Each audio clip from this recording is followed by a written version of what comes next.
Sort of help us settle into the space and to using our voices to sing instead of request or demand or need or any of the things that we spend the week doing for any number of very good reasons.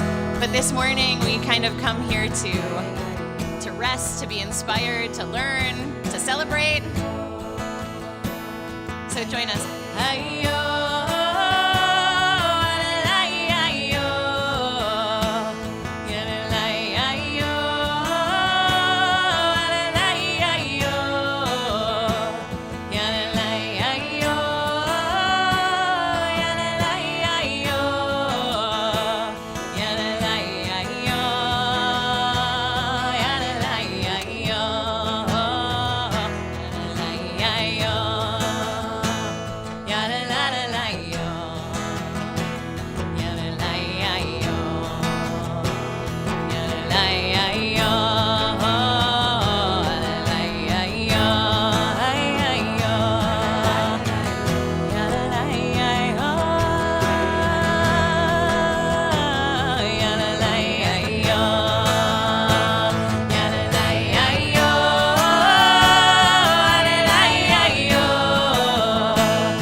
That you got on the way in. On the bottom of the inside left page are some words of gratitude upon waking up in the morning. So it's a little late because many of you woke up hours ago, or if not multiple hours, sometime in the last hour. And if you haven't yet uttered a prayer of gratitude for having woken up this morning, that's what this is. These are the traditional words that Jews say upon waking up in the morning. I am grateful that my soul is in me this morning. That's a sign of great faith from God through me. Ready?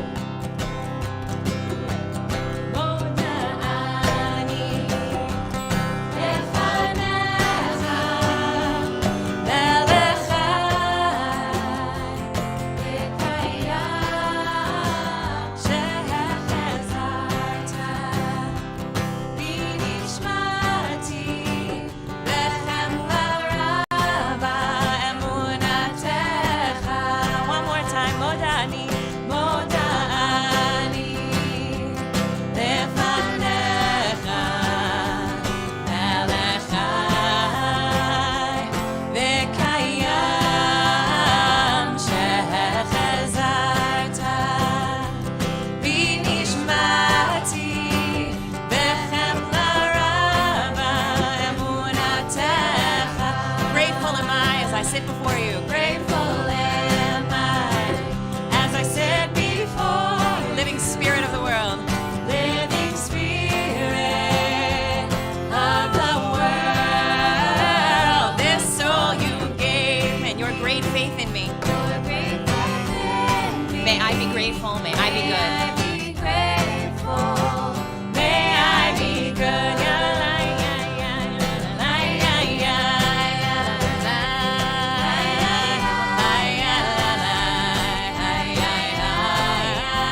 Shabbos, everybody. Shabbat shalom.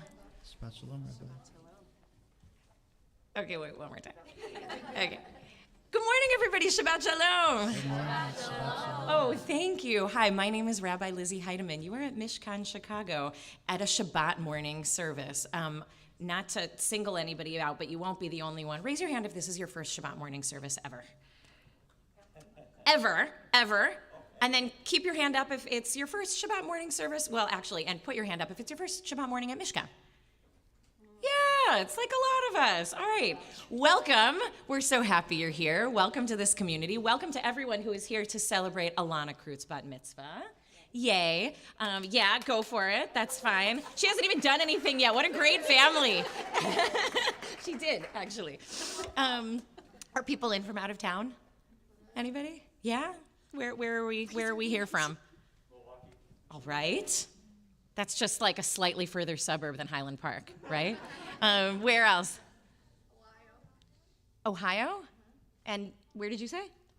Colorado? Oh, yeah. All right. Very nice. We can we have the same weather, but not the same snow, unfortunately. Where else? Wisconsin. All right. Nice. Indianapolis. Love it.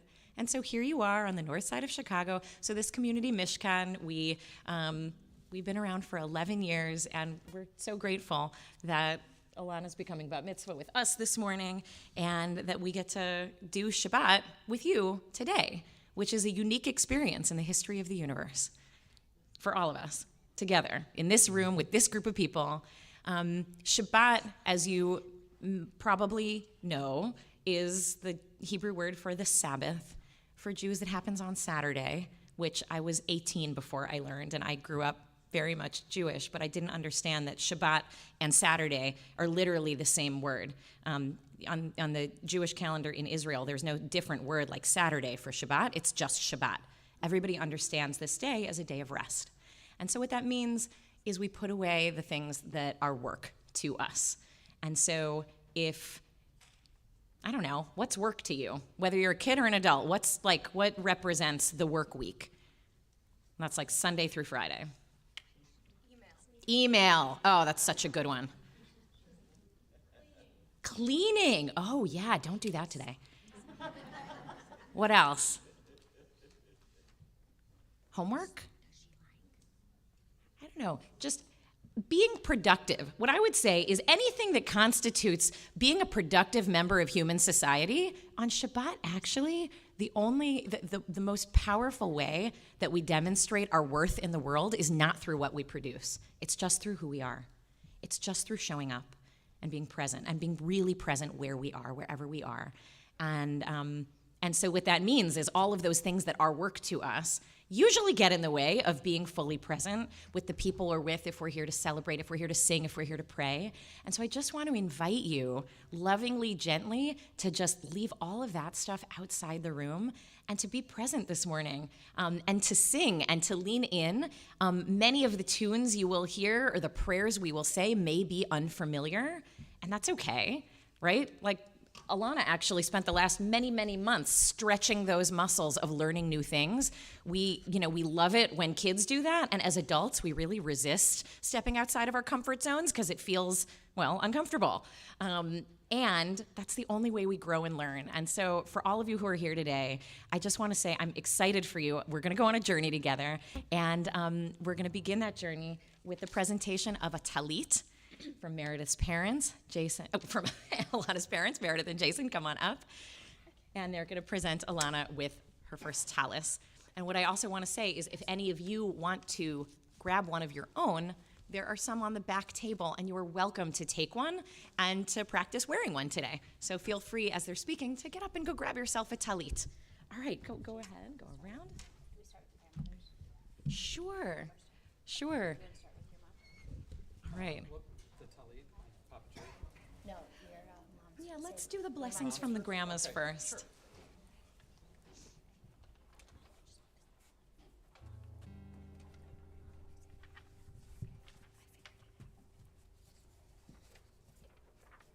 Is this a cushion? You okay? Okay, great. In terms of being heard.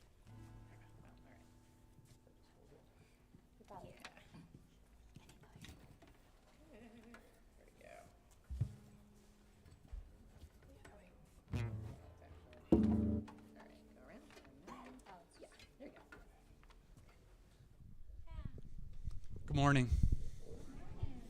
So these are words from my mother, Alana's grandmother, Charlotte Crute, who couldn't be here today in person, but is watching on YouTube.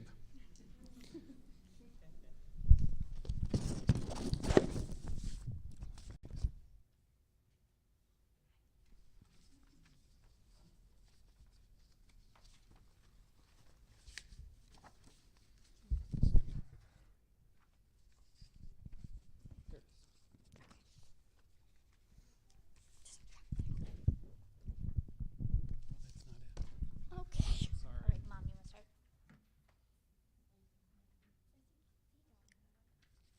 Is it in there? No, it's not here. Okay. I'll pull it up on my phone. Why don't you guys go first? Good morning, everybody. I'm Nana.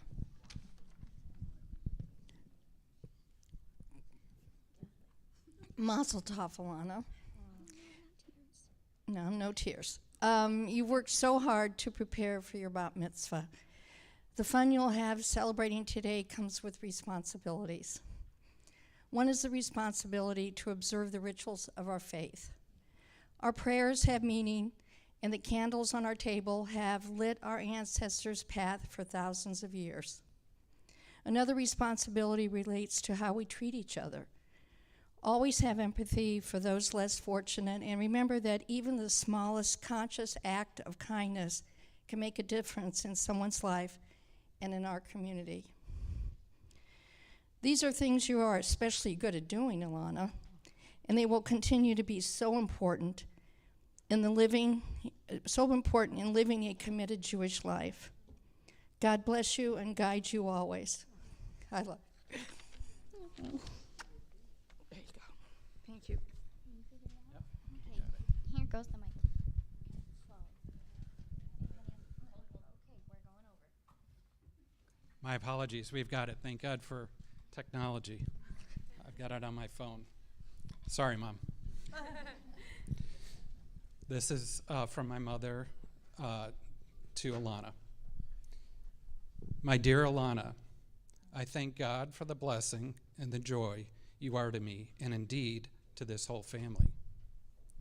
I thank him also for the gift of this moment when I have lived to see my granddaughter called to the Torah as a bat mitzvah. May you someday come to understand the importance and the responsibility of being Jewish in a life filled with meaning and purpose.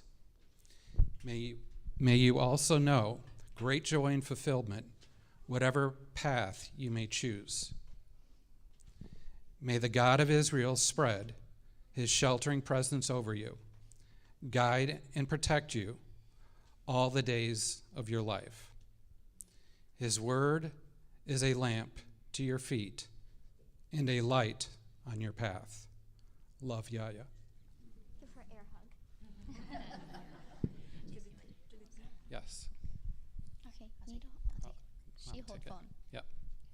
Okay, so there are going to be two taluses that Alana is going to be wearing at different points in time today. We're going to start with my father, Jerry Crute, who's since passed away, and this is the talit that he wore at my bar mitzvah.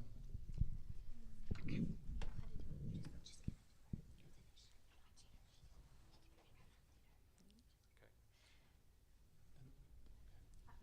was giving him a hug. Oh,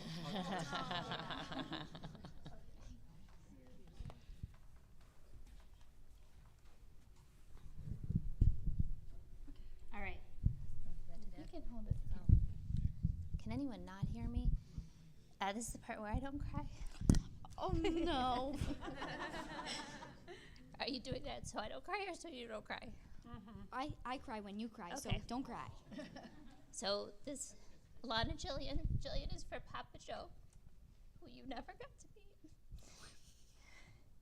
and was this big, booming man who had a loud voice and spoke with such enthusiasm. And he was one of those people that everybody called Papa Joe because everybody felt like he was their Papa Joe. This tallis he wore in his bar mitzvah, which dates it to 1939. And one of my favorite things that he said was when he was proud, he would say with, again, this loud, booming voice, which a couple of you in the room know, and I wish everybody could hear right now, saying, "That's my girl." And so I know that he's there, saying, "That's my girl." And when you wear this, it's a hug from him. Okay, I give him a hug too. All right, I think you've got some blessings to say to put that thing on. That's right. If anybody else is putting on a tallis, I invite you to stand, and Alana's going to say the blessing. I'm putting this one on first, right? Yeah. Do you want me to hold it while you hold out the tallis and put it on yourself? Yeah. Okay. Do I have something to read from for the blessing? It's on the back of it if you want. Here. Oh, okay. Here. We can get it. Here we go. It's right here. Okay. Here. It's right. It's this blessing right here. Okay. And so why don't you sort of take and spread it over your shoulders. And Just gotta like get ready. Susan, could you actually help Yeah. me with that? I know, but don't I pinch it? Yeah, you can pinch it on both sides of the Okay. silver. Got it? Like that? Yeah, beautiful. Okay. Baruch atah Adonai Eloheinu melech haolam asher kitshanu b'mitzvotav v'tzivanu lahadlik bitzitzit. Amen, amen, amen. Beautiful. We're going to turn to page 29 in our Siddur. The Siddur is the hardcover maroon book you might be holding or in your lap. That is going to be our prayer book for the first half of the service.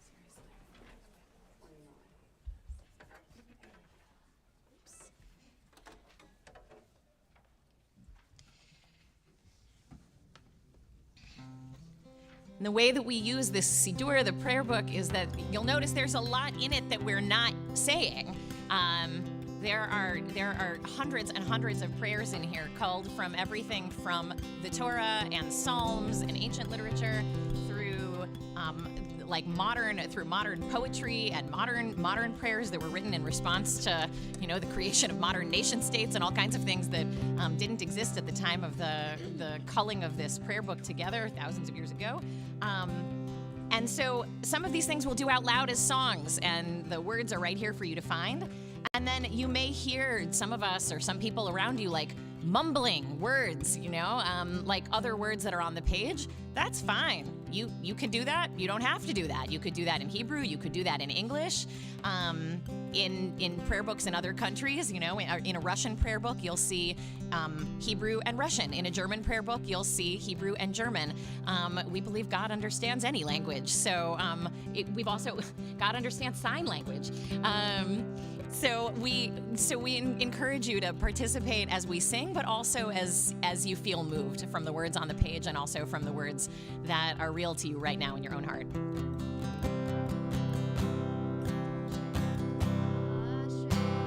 Ashrei Yoshvei Beitecha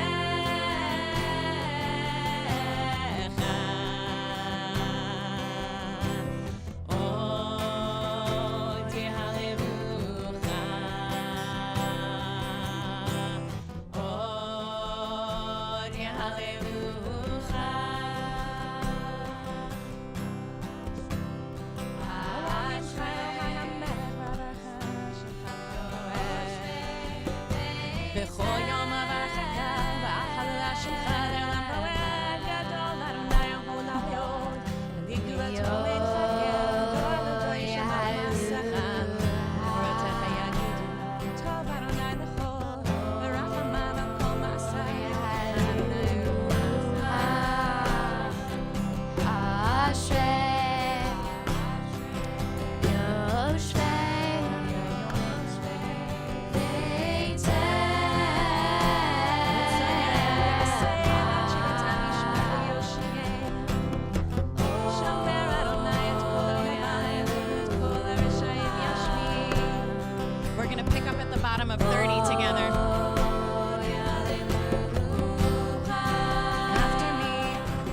going to 33.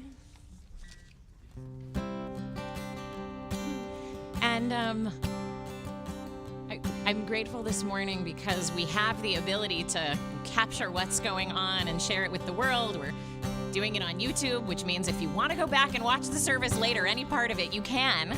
And there's also a photographer in the back of the room who will stay out of everyone's way, who's just getting the backs of your heads and hopefully Alana's face. I want to invite you to please not take out and record and take pictures during the service because the family's got it. Thank you.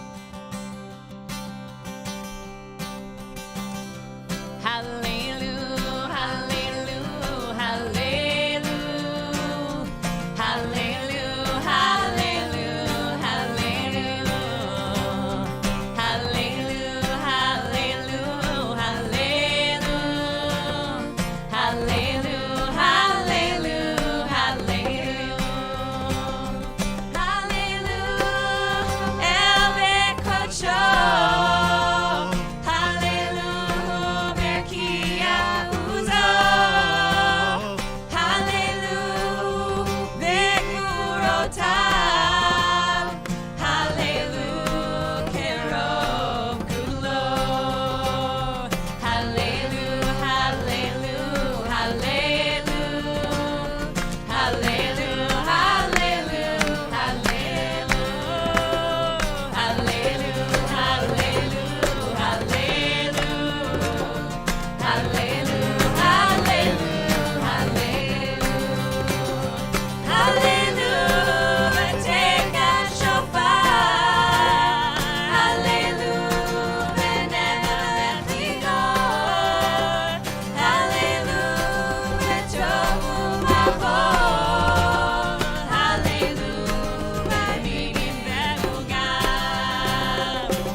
To 39.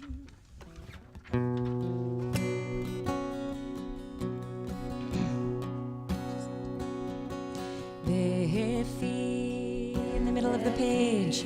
Yishari Titromam Titromam Uvdivrei Tzadikim Tidbarak Tidbarak. We sing Shochein Av Shochein Av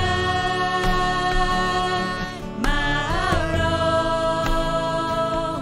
Vekadosh Shem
beit Yisrael. Barina yitper shemcha malkeinu b'chol dor v'dor, shechen chovat kol yitzrim lefanach Adonai Eloheinu v'Elohei avotenu, v'imotenu lehodod lehalel, leshabeach lefaer leromem lehader levarech, le'aleu lekales, al kol divrei shirot v'tishbachot, David ben Ishai avdecha mishichecha. Page 40. Yishtabach shimcha le'ad malkeinu.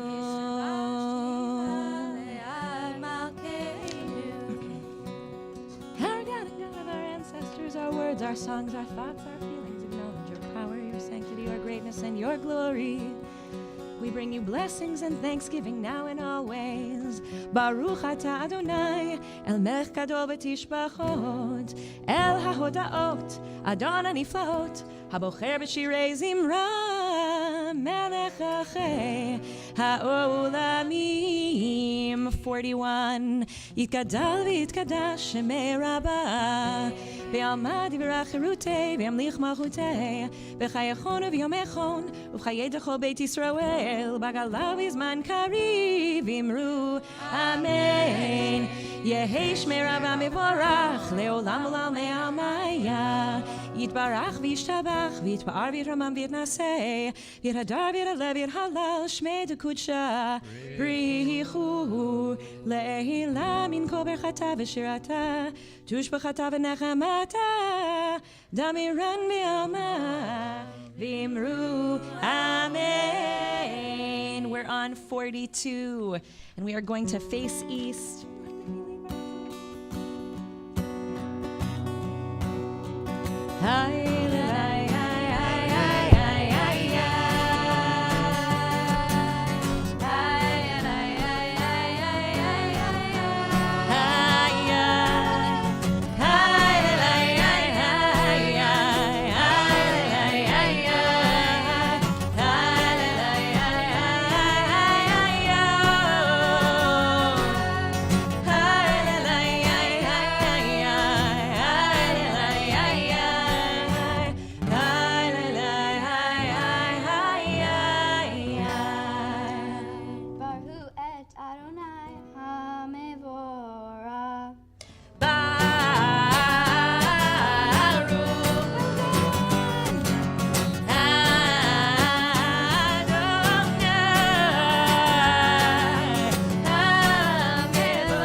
Can take a seat.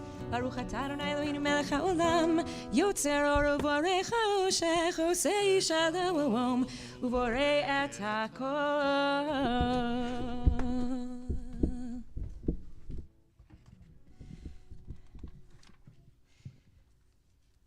Turn to 43.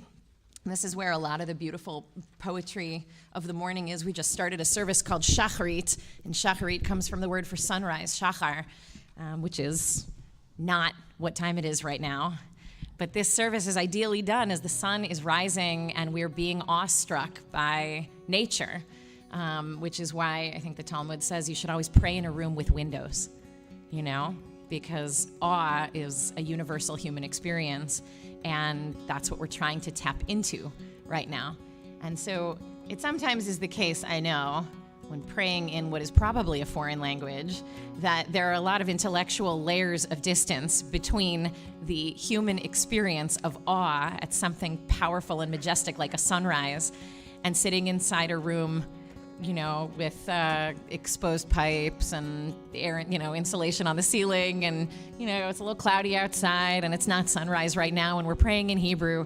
But actually, that is the essential human experience we're trying to recreate inside of ourselves in this moment. And so if it helps to actually read the words in English, to recall the last time you saw the doors of the eastern sky being burst open. I'm on 43, right? The sun and the moon propelled around their resting places, imagining that there is a great imagination every day bringing light to the cosmos and all its components, our world and all its inhabitants, all created and sustained, not by some cosmic accident, but through compassion. Each day you create the world over and over again, each day demonstrating your goodness. And that's why we come here and sing these words of song and praise.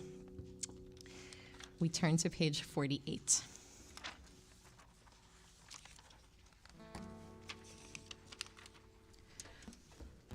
Or chadash al Tzion ta'ir, v'nizkeh chulanu mehera leoro, Baruch atah Adonai yotzer hameorot. And we're on 49. Ahava rabaftanu,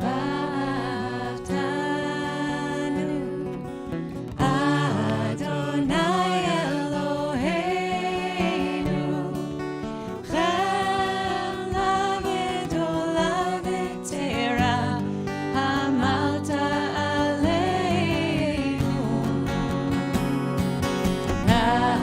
Avinu malkeinu, ba'avor avoteinu, shebatchu becha, Avinu malkeinu. ותלמדנו כחיים, כן תכוננו תלמדנו, אבינו האב הרחמן, המרחם רחם עלינו, ותן בליבנו להבין ולהשכיל לשמוע, ללמוד וללמד, לשמור ולעשות, קיים את כל דברי תלמוד תורתך באהבה. והאר עינינו בתורתך, ודבק ליבנו במצוותיך, ויחד לבבינו לאהבה וליראת שמך, ולא נבוש לעולם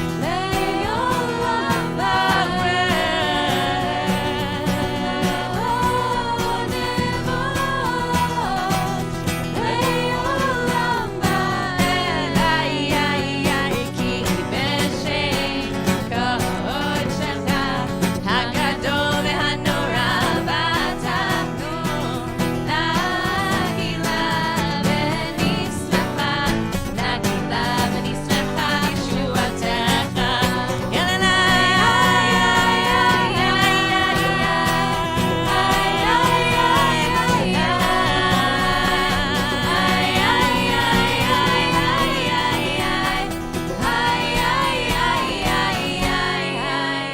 We're at the bottom of 49, and if you're wearing a tallis, I invite you to grab the four corners of your seat to hold them, the long ones, all together, all four of them, all four of the corners, all together in one hand, as we say these words, bringing us from the four corners of the earth.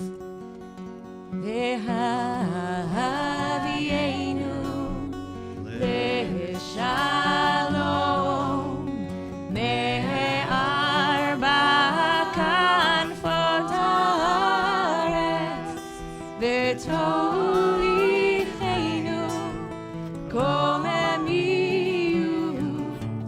le'artzeinu. כי אל פועל ישועות אתה, ובנו בחרת מקולם ולשון. We're on 50. וקרבתנו לשמך הגדול סלע ואמת, להודות לך ולייחדך באהבה. ברוך אתה אדוני, הבוחר בעמו ישראל באהבה.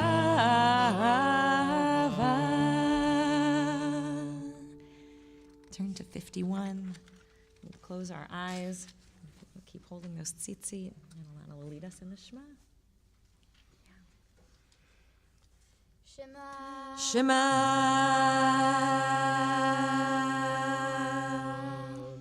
Yisrael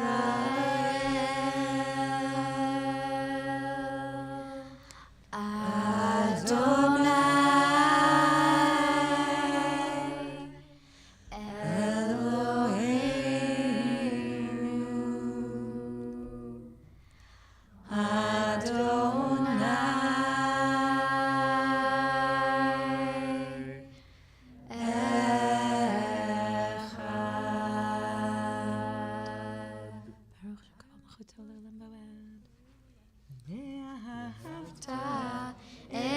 Adonai Elohecha b'chol levavcha v'chol nafshecha u'v'chol me'odecha v'hayu hadvarim ha'ele asher anochi metzavecha hayom avavtecha v'shinantam levanecha v'dibarta bam v'shivtecha b'veitecha ובלכתך בדרך, ובשוכבך ובקומך, וקשרתם לאות על ידך, והיו לטוטפות בין עיניך, וכתבתם על מזוזות ביתך, ובישעריך. We turn to 53. There are 3 paragraphs that come after the Shema. The first one is about love and about taking this idea of God's oneness into your life and talking about it all the time, teaching it to your children, in your home, on your way, when you lie down, when you rise up. It's a little bit what Nana was saying earlier about, this is like who you are, so take it with you everywhere.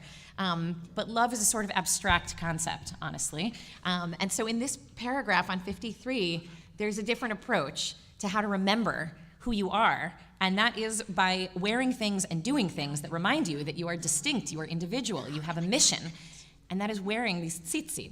And so as we go through this paragraph, I don't know another people on planet Earth that uses this four-cornered garment that Alana was given earlier, that we're wearing as a prayer shawl, that many people wear under their clothes every single day, to see these tzitzit and be reminded who they are and who they want to be in the world. And so just look at this last paragraph here on 53 where it says, each time you look at them, you will remember all my commandments and you will be holy because I, Adonai your God, took you out of the land of Egypt to be your God.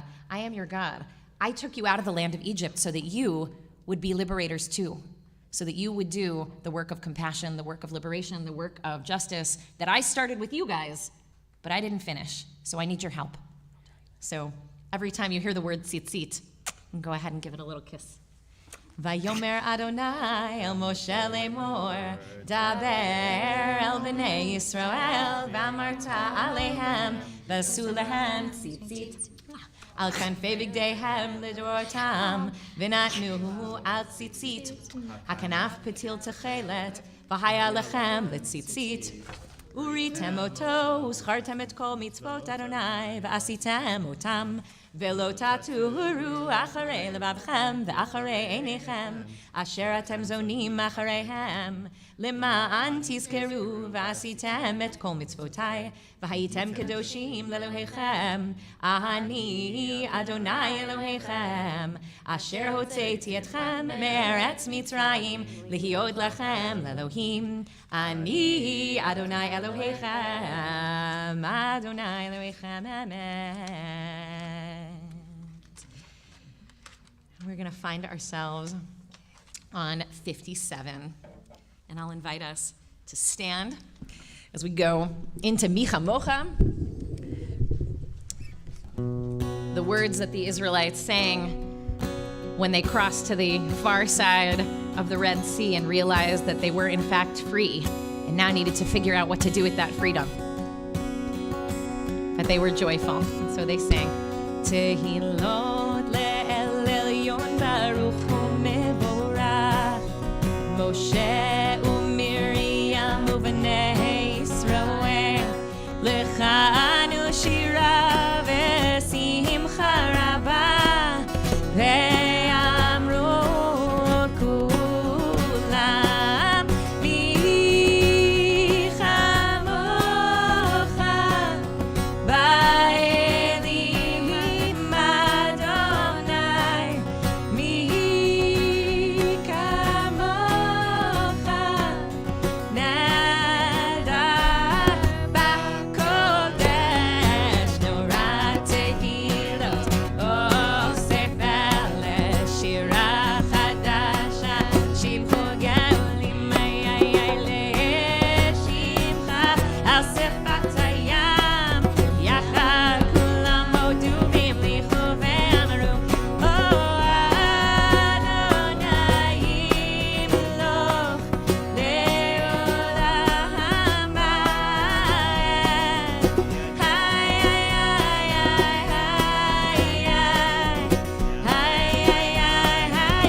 is to turn east again.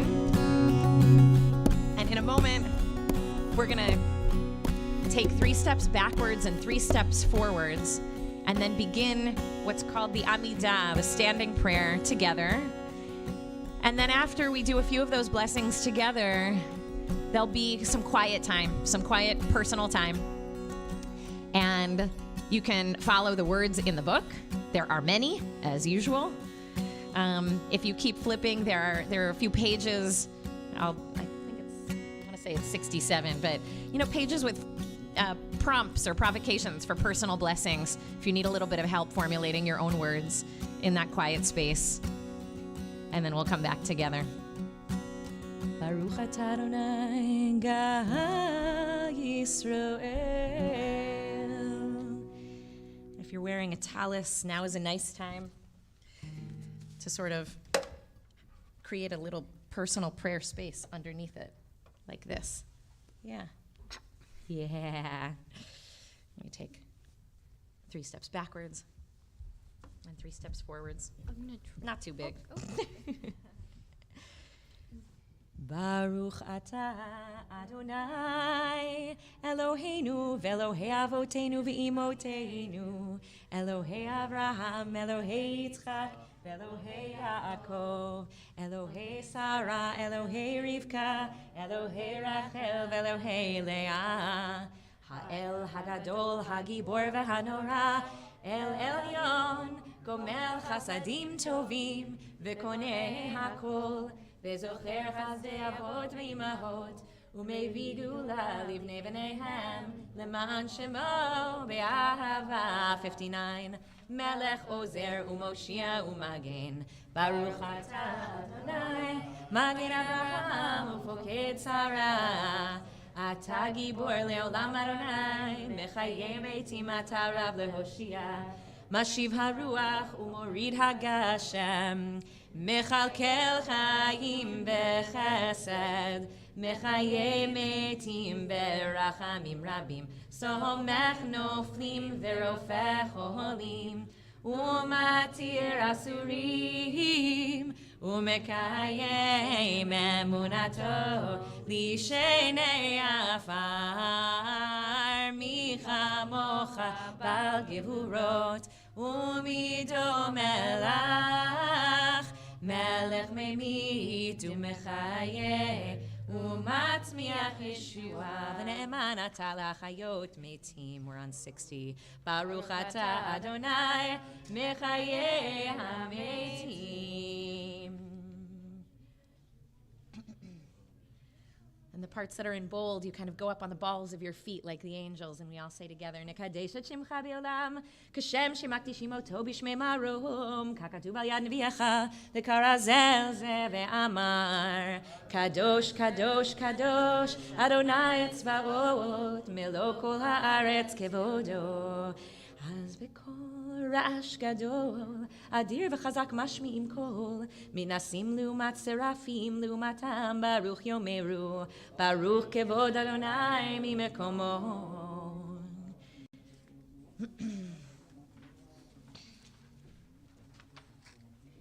ממקומך מלכנו תופיע ותמלוך עלינו כי מחכים אנחנו לך. מתי תמלוך בציון בקרוב בימינו לעולם ועד תשכון. תתגדל ותתקדש בתוך ירושלים עירך לדור ודור לנצח נצחים. We're on 61. ועינינו תראינה מלכותך כדבר האמור בשירי עוזך על ידי דוד משיח צדקך ימלוך אדוני לעולם אלוהיך ציון לדור ודור הללויה לדור ודור נגיד גודלך ולנצח נצחים קדושתך נקדיש ושבחך אלוהינו מפינו לימוש לעולם ועד כי אל מלך גדול וקדוש אתה ברוך אתה אדוני האל הקדוש. All those personal blessings are on 65 and 66. If you're using the words of the Siddur, you can continue on 62.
173.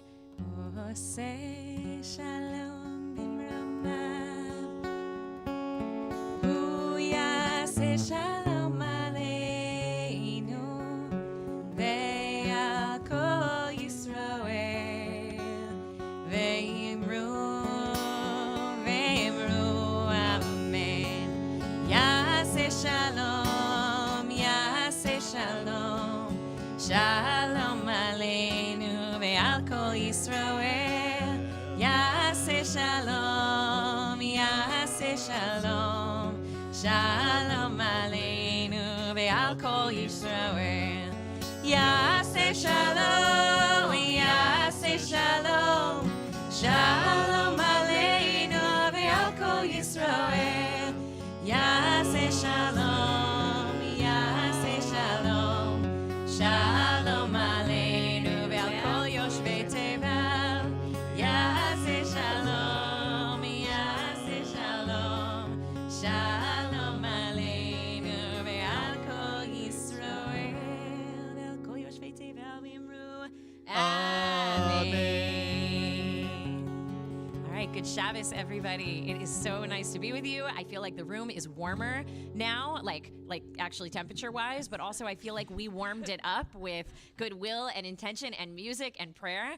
And so we don't do this just for the sake of praying. We do this for the sake of being kinder, nicer, better human beings. And so then we practice on each other for a few minutes, which also happens to coincide while we reset the front area here to be able to read Torah. So I want to invite you to welcome somebody who you haven't met before. Just turn to somebody here who you did not come with this morning, who you don't know, and just find out who they are and how they're doing this Shabbat morning, what brought them here. And we will come back together in a few moments after we've reset the front.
Rachel. This is my first Mishkan student. It's a big deal.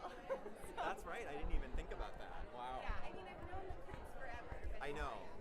I think I recognize you, Sarah. I think so. I will tell you How are you, Rachel? Fine, how are you? I'm good. Did you have a good New Year's? Yeah.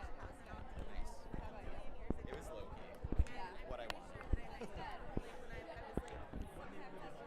Oh. Oh yeah. Yeah, I went a little hard, but it was still Hey. really fun. Why not? Yeah, I was actually like 4 a.m. I was like, what am I doing? Who am I? Oh my god, that's so funny. Did you and Eric go somewhere? Yeah, we went to do the little Babaruba, like Oh my goodness. Was that? there, Oh and wow. it was like not packed at all, and we closed down the restaurant. They made us espresso martinis, gave us champagne, like everything, they comped everything. That's And amazing. it was Just like on a whim, or what was the? well, we were like, let's book something that's free, like no cover, Yep. and like she knows everybody. I haven't told her enough and that place is actually never that good. I lived with her there, kind of don't know there. And I like the day before, so I did reservations at like 9 p.m. Oh, beautiful. And then so That sounds delightful. it was delightful. You know, our BMitzvah on the 21st from Mom is the GM. Fun fact. When it already happened. No, this coming 21st. Love that. I know, so funny. Yeah, Lizzie was like, do they want to do the catering that day? And I was like, I don't know if she wants to deal with that, but You can stand next to her. You'll stand where I'm standing. yeah, So funny. so funny. So great. They don't let me have it. Yeah, I think I got sick from being out. Sure. And I don't feel sick, but I sound sick. Just some bowel spasms. Yeah. Oh, totally.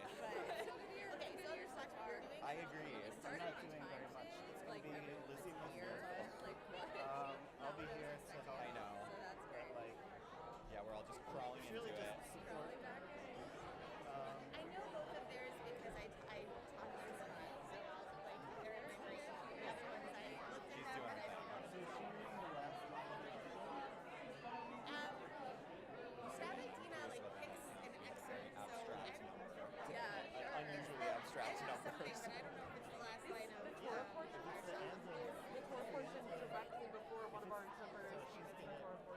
Oh. They were schmote? Yeah. Nice. It is. We're in a juicy moment. just at the We end. are in a juicy moment. I sing to the Leafs boys. You got a great one today. They're reading. Act 1 finale, baby. Come on. Please. And then she just Doesn't broke it get into any better. 5 and I didn't see it. So it's like an excerpt. She read it. Yeah. I just figured since it was. Lizzie, I just want to check with do you want a card now? Or since it's just you? Oh, sure. Yeah. All right, great. Lizzie. Huh? Quick question for Yes. you before we start. Yeah. Um, Yeah. Yes. What I believe is the last reader, which is also our bat mitzvah, You. Yeah. is reading not at the very end of the parsha, so are we still doing chazak? I want to. So, how can we do that? Maybe, you know what? I could ask, where's Ricky Lippitz? Where's Ricky Lippitz? We don't have to read the end to do chazak. We don't? I feel like we should. But you know what you could do, even if you want to just look at literally the last verse of the parsha, the last one verse, and tack it on to the. Maybe we could like do the thing where we throw candy at her and whatever. No, I want to do it at the end of her reading, and then do that, and then we sing Chazak Chazak Lamid Chazak. So is it like? Here? Yeah. Does the community do it first and then we do it, or like we do it first and then community? Community does it. So I can. So you want to. You can lead the community doing it. Okay. And then the reader repeats it. Okay. All right. Great. Great. There we go. Wonderful. Okay.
hold that with you. There'll be one up here for you too.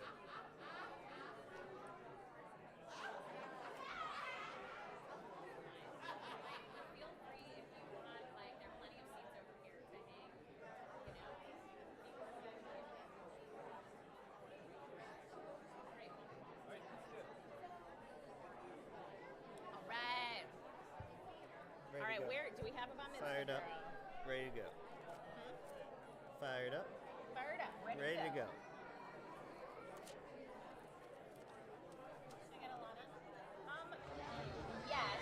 Yeah, we're gonna start with Torah service open stuff.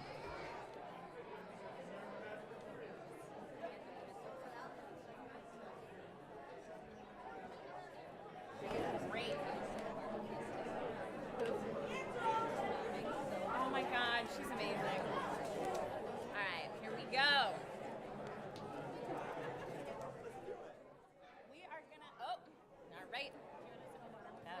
Patrick, where are you, Patrick? All right, yeah, let's do it. Welcome back, everybody.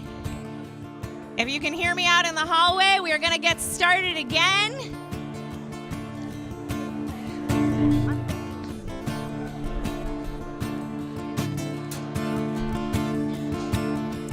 We are on page 75 in the hardcover Siddur.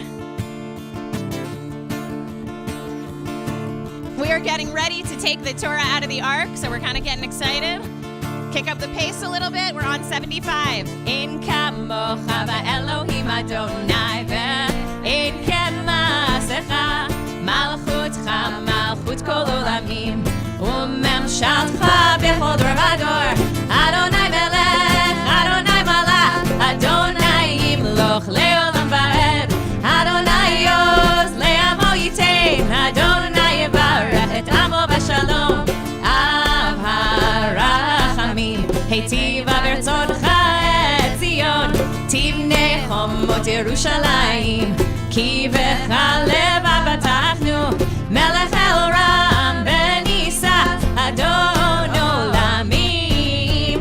יאללה לה לה לה, יאללה לה לה לה, יאללה לה לה לה.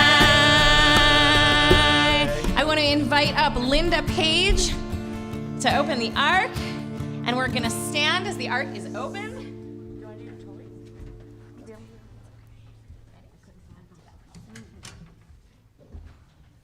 Even so, Aaron, Vayomer Moshe, Kuma Adonai, Ve'afutzu oivecha, Ve'anusu misanecha.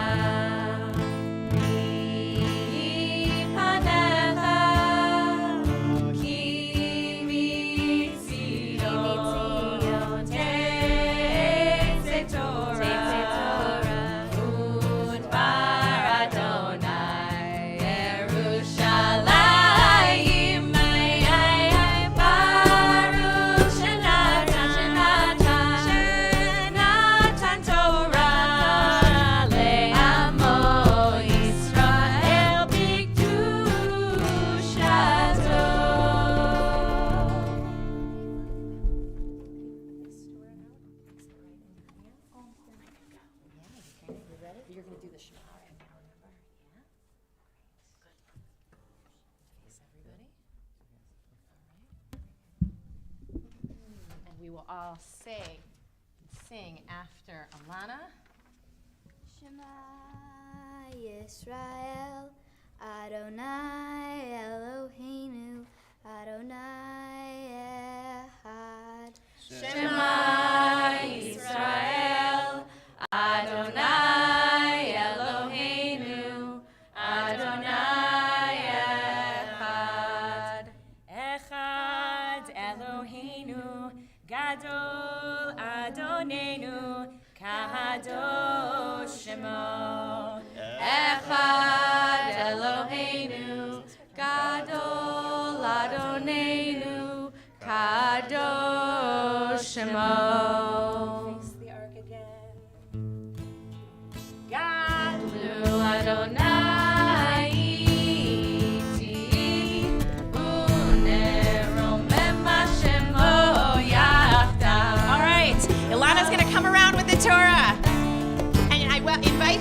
reach out with your book or the corner of your tallis to get a little loving kiss of the Torah.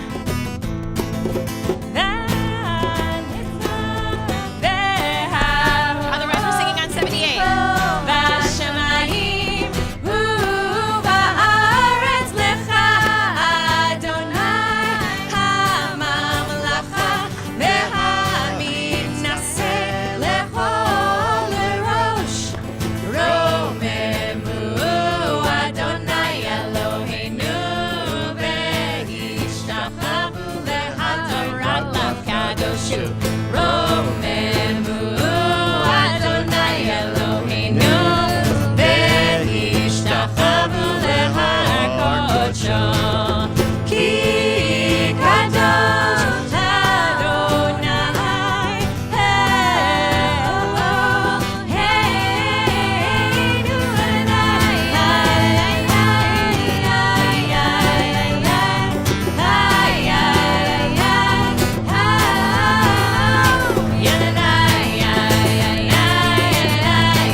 Give a little context to what we are about to do. We are about to end the book of Genesis. There are 5 books in the Torah, and Genesis is the first. Bereshit in Hebrew, in the beginning. We are coming to the last portion in that book, and a lot has happened up until this point, if you haven't been following, but it's actually quite helpful that a popular musical was made about the last 4 parshas, Joseph and the Amazing Technicolor Dreamcoat. So if you're familiar with that story or with the Torah story, then you know that there was a sort of great-great-great-great-great-grandfather, Abraham, then Isaac, then Jacob. Jacob had 12 sons. The youngest one was Joseph. Joseph was his favorite. This is not great parenting, nonetheless. He made it very clear to all his sons that Joseph was his favorite. And so the sons disposed of him. They sold him. And through a series of plot twists and turns, it has come to pass that Joseph is in charge of economy and agriculture in the land of Egypt, right at a time when there is a famine in the ancient Near East. And so the 11 brothers, now all grown up, they have children, they have flocks and herds, but they're starving. And they go to the only place in the ancient Near East where they hear that there's food, which is Egypt, because of the brilliant designs of their brother, who they don't know is their brother. And they go down and they beg for mercy and for food. And after kind of testing them to see if they've changed, and in fact they have, Joseph reveals himself to them and they all cry, and it's beautiful, and they reunite, and they bring their father Jacob down to Egypt, and this is how the Jewish people end up in the land of Egypt. And in this parsha, Jacob dies. And so that is where we're opening the Torah, and Alana is going to share with us some thoughts on the meaning of this moment in the Torah, and reflections also on what it means to her. Where's your Devar?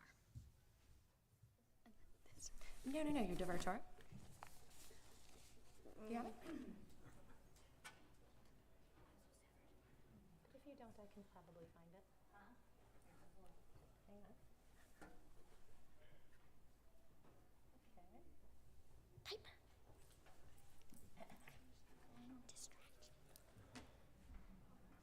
Piper. I've got it. I've got it. I've got it. Yeah.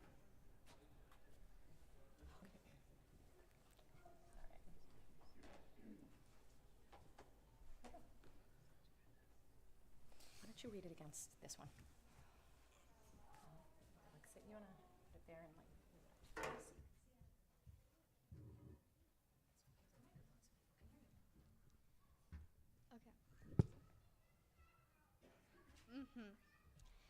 Okay. At the beginning of Ve'aha, Joseph is sad that Jacob is dying, and he brings his sons to receive blessing from Jacob. Joseph and all his brothers also received blessings. Joseph made sure Jacob was buried in Israel. He also made sure his brothers knew he wasn't angry with them. Before he died, Joseph asked his brothers to take him and his remains with them when they leave Egypt, as he wanted to be buried in Israel near his family and his Jewish community.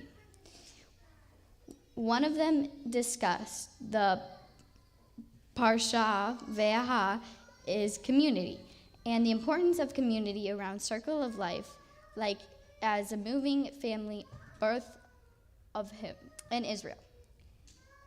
This got me thinking about what community meant for Jacob.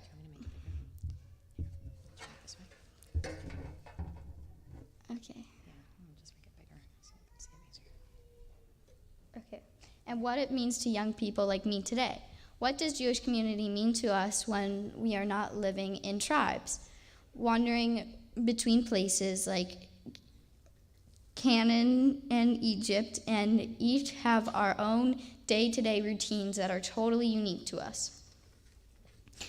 When I think about what Jewish community means to me, I think about my best friend Sophia. We met in preschool when we were 2 years old because my brother and her cousin are friends. She is still my best friend 11 years later, and she also is one of my only close Jewish friends. I do have another Jewish friend, a couple other Jewish friends. They're just not as involved. They don't take out school or holidays, and they don't usually go to services. However, both of us do. We actually initially had the same bat mitzvah date and theme, but I changed my date and she changed her theme. She also grew up pretty involved in Judaism, but she goes to Anshiamet. We both take off school for Jewish holidays, but also we hang out, we laugh so much that our stomachs hurt. One time I was going to tutor with Sarah and I was going to ask her some questions. I was thinking about how it's important to have Jewish friends because I can relate to her in a different way for the Jewish friends that I have. But I also have lots of non-Jewish friends who I also love. A part of me wishes I had more Jewish friends. I don't think it would change our friendship and my friendship with other people, but I wish I had more people that I could relate to. I love my best friend, she's great, but we're the only ones who take off school for Jewish holidays and celebrate and participate usually. So it would be nice to have other people to relate to that. But I don't think having a Jewish best friend makes me more or less Jewish.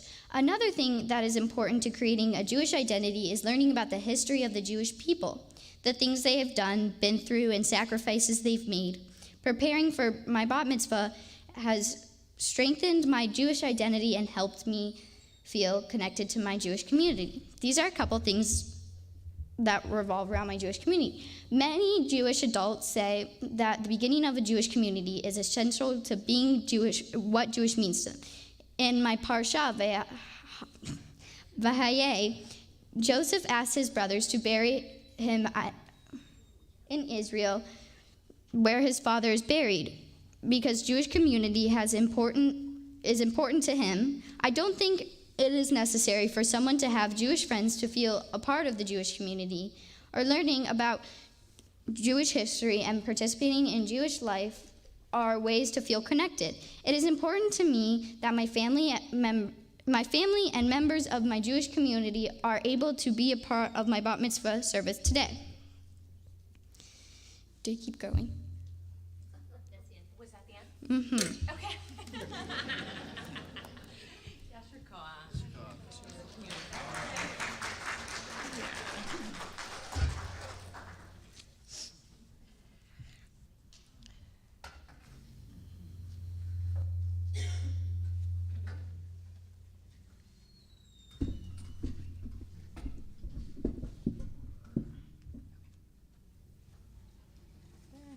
This.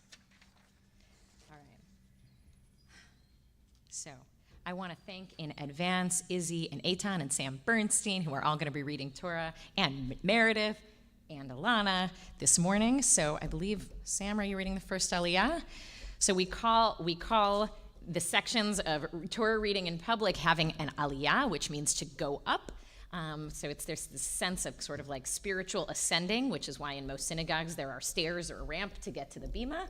Here you have to just imagine them and not trip over them on your way up.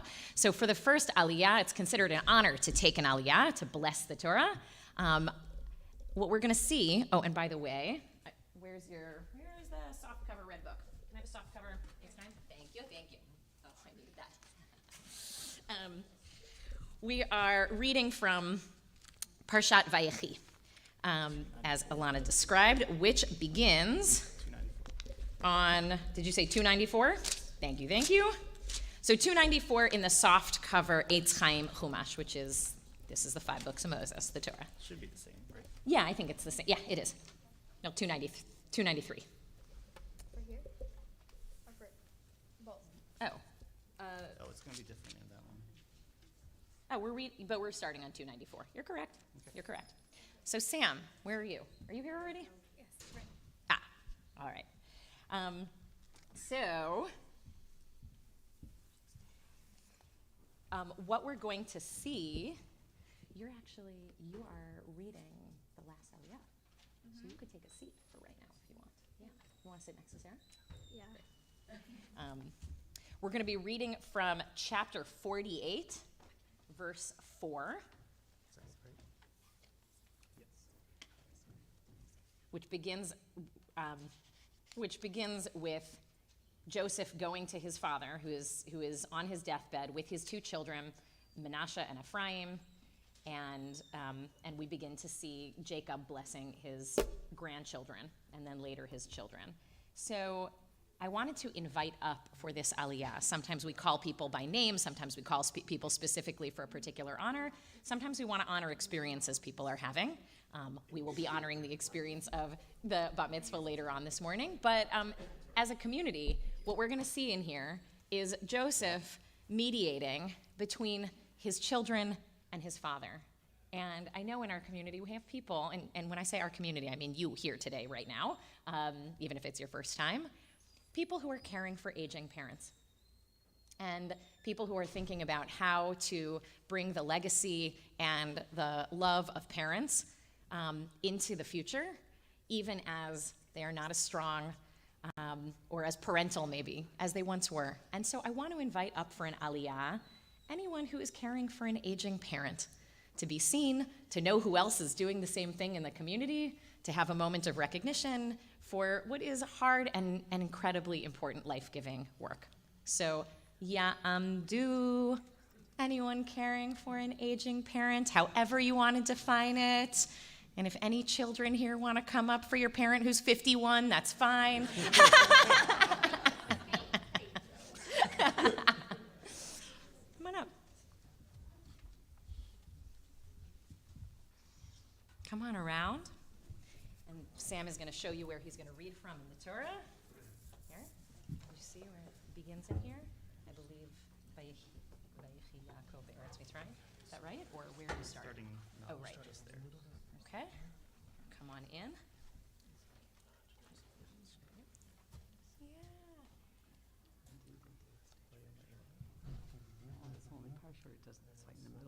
Yes, I know. Exactly how that happened, to be honest. Oh, here we go. Yep. All right. What are your Hebrew names, by the way? Yeah, Ta'amdu. What's your Hebrew name? From a thorough bat Gita From a Ganesha. Sala Bat Getel Ganesha. No, they what's I forget my dad's name. Yehoshua. Yoshua and Hachazan Rachel Bat Shaul Halevi. Shaul Halevi Chaya Itariva. Chaya Itariva La'aliyah Harishona. Do you want to mark it with the, is there a binder for her to mark? Here we go. Here, your tzitzi to mark. Oh, thank you. All right. Whenever you're ready. 1, 2, 3. Baruch Adonai Hamvarach. Baruch Adonai Hamvarach Leolam Va'ed. Baruch Adonai Hamvarach Leolam Va'ed. Baruch atah Adonai Eloheinu melech haolam asher bachar banu mikol ha'amim ve'natan lanu et Torato. Baruch atah Adonai noten ha'Torah. Amen. Amen. Vayomer Elai. Hineni mafrecha v'hirbiticha untaticha likal amim. ונתתי את הארץ הזאת לזכר אחריך אחוזת עולם ואתה שני בניך הנולדים לך בארץ מצרים עד בואי אליך מצרימה עליהם אפרים ומנשה כי ראובן ושמעון יהיו לי ומולדתך אשר הולדת אחריהם לך יהיו על שם אחיהם יקראו בנחלתם ואני בבואי מפדן מיטב עלי רחל בארץ כנען בדרך בהוד כברת ארץ לבוא אפרתה ואקבריה שם בדרך אפרת היא בית לחם וירא ישראל את בני יוסף ויאמר מי אלה ויאמר יוסף אל אביו בניי הם אשר נתן לי אלוהים בזה ויאמר קחם נא אליי וברכם. And Jacob said to Joseph, El Shaddai appeared to me at Luz in the land of Canaan, and he blessed me and said to me, I will make you fertile and numerous, making of you a community of peoples, and I will assign this land to your offspring to come for an everlasting possession. Now, your 2 sons who were born to you in the land of Egypt before I came to Egypt, they're mine. Ephraim and Manasseh shall be mine, no less than Reuven and Shimon. But progeny born to you after them shall be yours. They shall be recorded instead of their brothers in their inheritance. And I do this because when I was returning from Padam, my wife, your mother, Rachel, died to my sorrow while I was journeying in the land of Canaan, still quite a distance from Ephrat, and I buried her on the road to Ephrat, which is now Bethlehem. Noticing Joseph's sons, Yisrael asked, who are these? And Joseph said to his father, these are my sons, whom God gave me here. Bring them up to me, he said, so that I may bless them.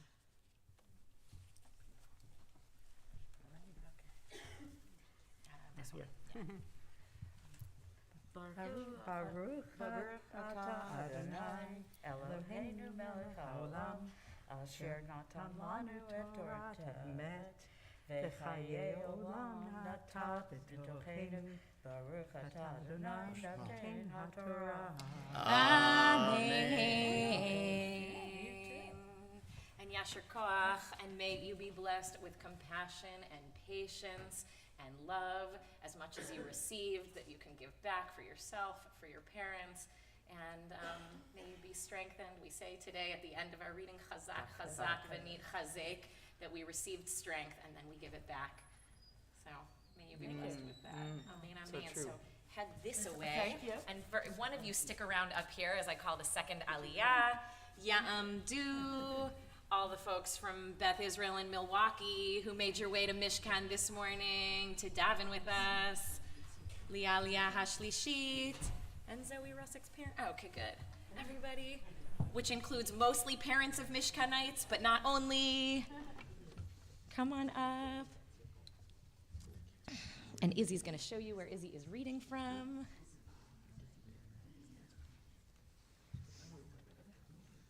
All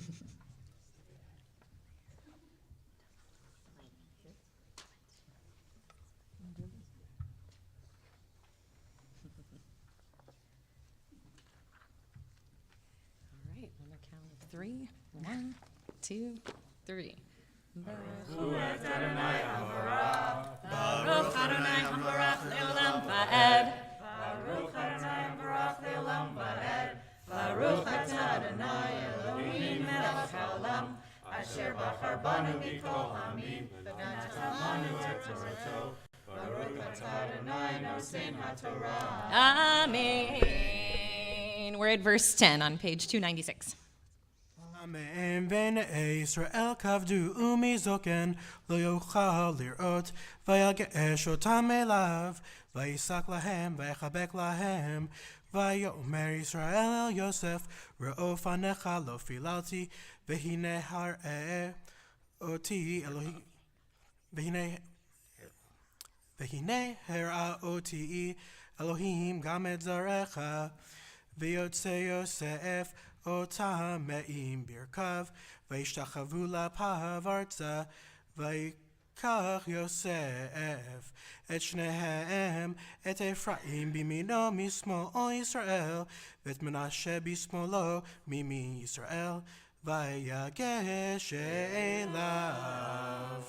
Yisrael's eyes were dim with age. He couldn't see, so Joseph brought them close to him, and he kissed them, and he embraced them. And Yisrael said to Joseph, I never expected to see you again, and here God has let me see your children as well. And Joseph then removed them from his knees and bowed low with his face to the ground. And Joseph took the two of them, Ephraim in his right and to Israel's left, and Manasseh with his left to Israel's right, and brought them close to him.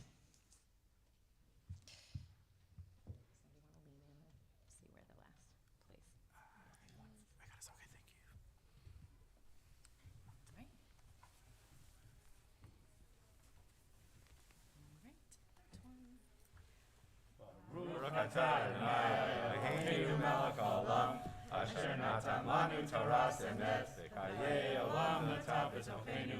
Baruch atah Adonai noten haTorah. Amen. So, will you just say a word about what brings you all this morning? Yes, Who well, you are? sure.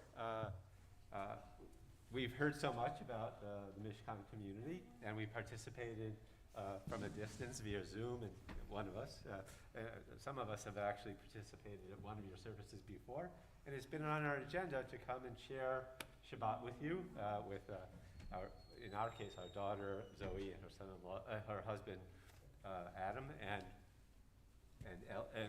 the Goldstein's daughter Ellie, right? And we just wanted to experience it live and in person. So it's tremendously engaging. It's wonderful. Thank you. Well, we are so happy that you made it here this morning, and Saturday morning and not Friday night is definitely the time to face the 9094.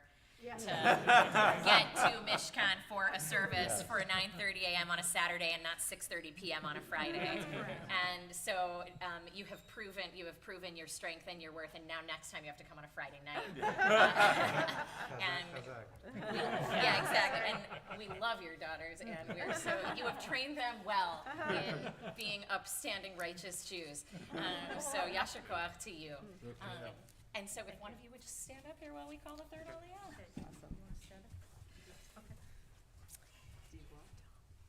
Ya'amdu Binyamin ben Label, that is to say Jason and Uncle Randy. Lelia Hashlishit. Uncle Randy, do you have a Hebrew name? Ruvain ben Label. Lelia Hashlishit. All right, so come in. Can see where Eitan's going to be reading from. Come over here. So he sort of finds the spot. He shows you where he'll be reading from because he's your agent.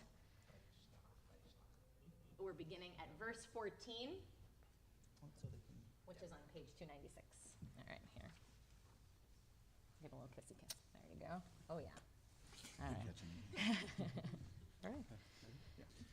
Baruch Baruch Adonai Hamorah. Baruch Adonai Hamorah Leolam Vaed.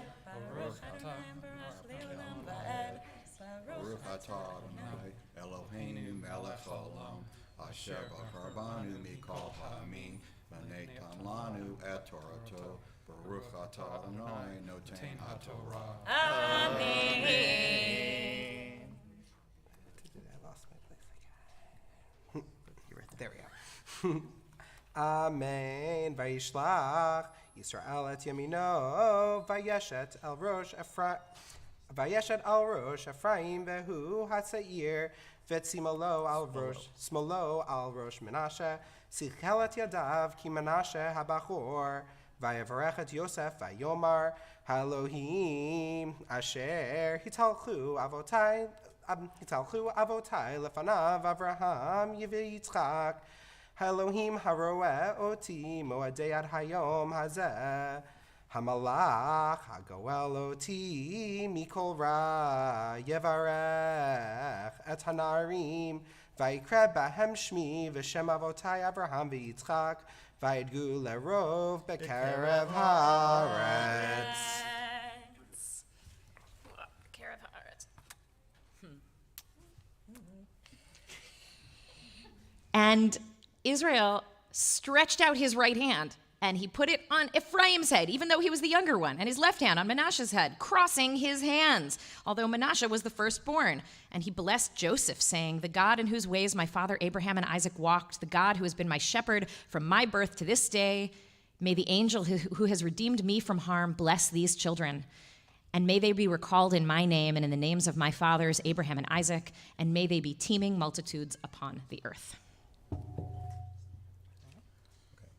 Baruch atah Adonai Eloheinu melech haolam asher natan lanu Torah emet v'chayei olam nata b'tolkeinu. Baruch atah Adonai noten haTorah. Amen. Yasher koach.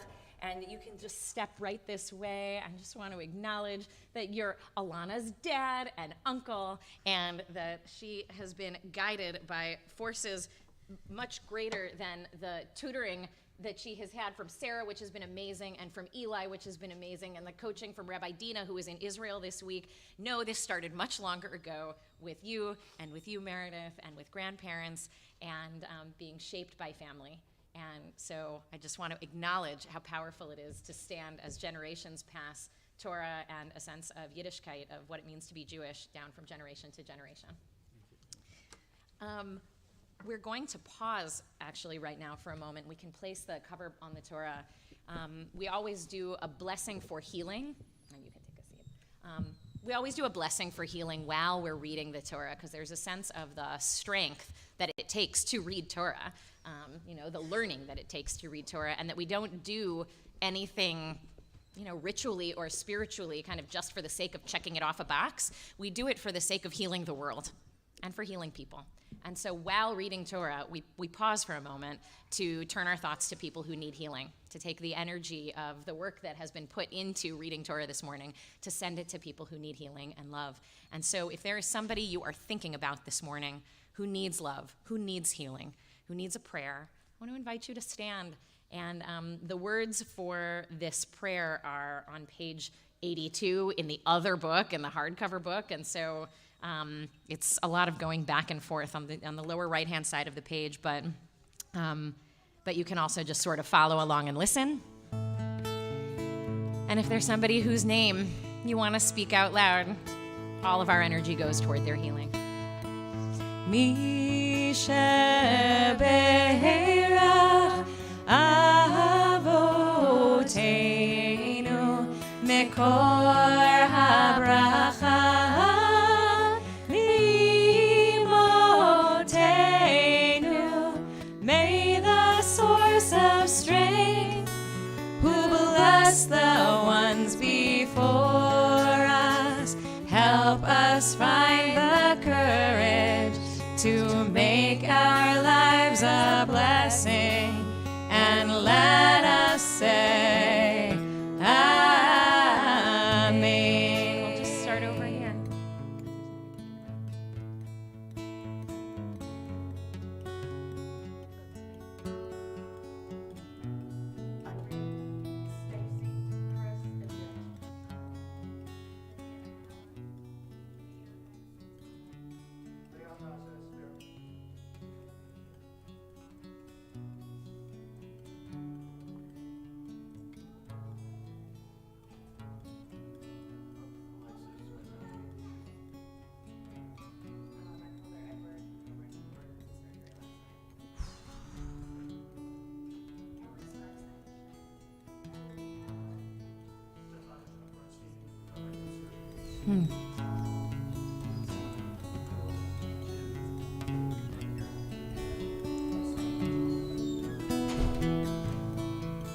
Anybody else?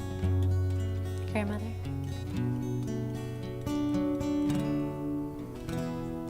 Mi shebeirach imotenu mekor habracha liavotenu.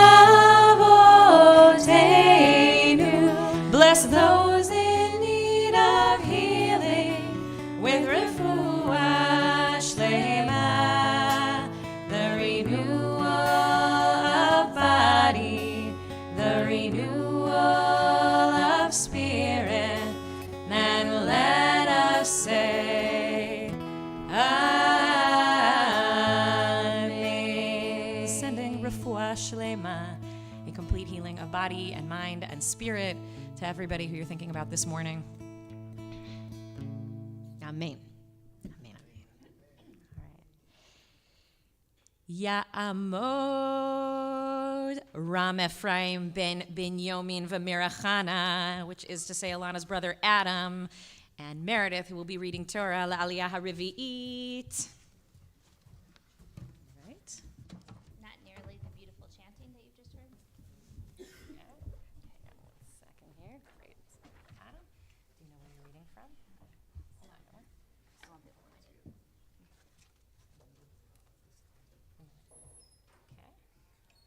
It starts with, we're at verse 17 on page 297. All right, we'll say the blessing first. It's all you, buddy. Baruch atah Adonai hamvarach.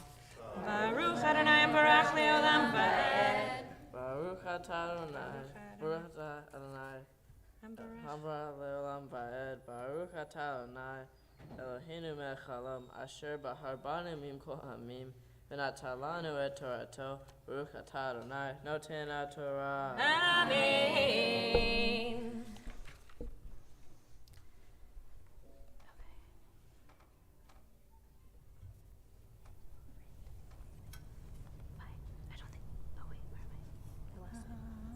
No, Bayar. Yeah. I don't see it either. Vayar Yosef ki asita. Is that right? Yes. Okay. Vayar. Vayar Yosef ki ashit aviv yad imano al rosh Ephraim. Vayar benenmo vayidmo yad aviv le'asir ota al rosh Ephraim al rosh Menashe. Vayomer Yosef al aviv kain ze ani ki ze ha'akor sim yamina al rosho yamina vaymein aviv vayomer yadati b'nei yadati b'nei mehiha yehila olam hu igadal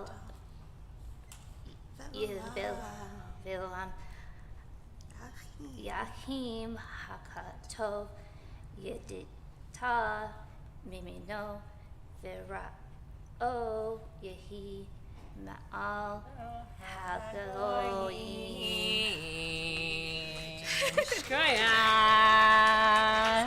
Woo!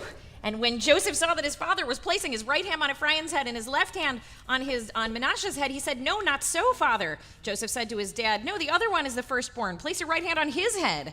But his father objected, saying, "I know, my son, I know. He too shall become a great people, and he too shall be great. But his younger brother shall be greater than he, and his offspring shall be plenty enough for nations." How does that feel, older brother? That's good. All right. Baruch atah Adonai Eloheinu melech haolam asher natan lanu Torah emet v'chai olam nato b'totenu. Baruch atah Adonai noten haTorah. Amen. Yasher koach. And you will. And just to say, as you just witnessed, reading in any case is challenging. Reading in a foreign alphabet with no punctuation or vowels. I mean, can you imagine? Real hard. So the applause was warranted. This is the first time you've read Torah, Meredith, is that right? Since your bat mitzvah? Since 1984. Yasher koach.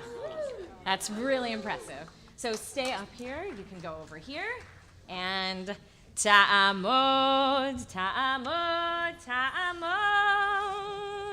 Leila Gavriela bat Benyomin v'Mirahana, which is to say, this is Ilana's aliyah, l'aliyah hachamishit.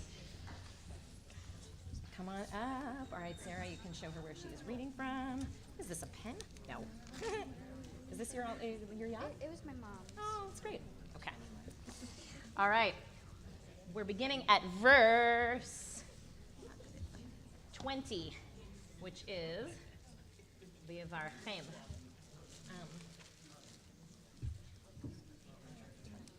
Okay. All right.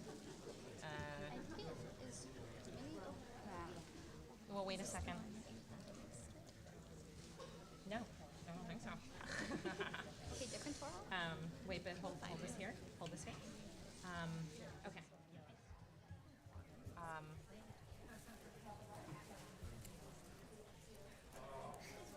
And so he blessed them via our thing. Is that right? Okay. So,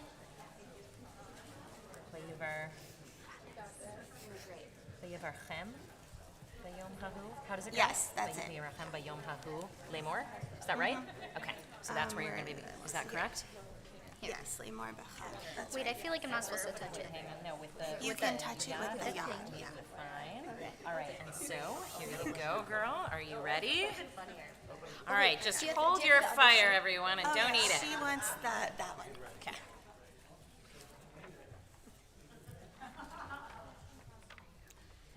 Baruch et Adonai HaMevorah.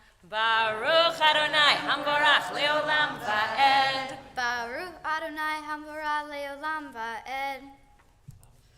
Baruch Atah Adonai Eloheinu melech haolam asher baharbanu mikol hamim v'natan lanu Torah ato. Baruch Atah Adonai noten haTorah. Amen.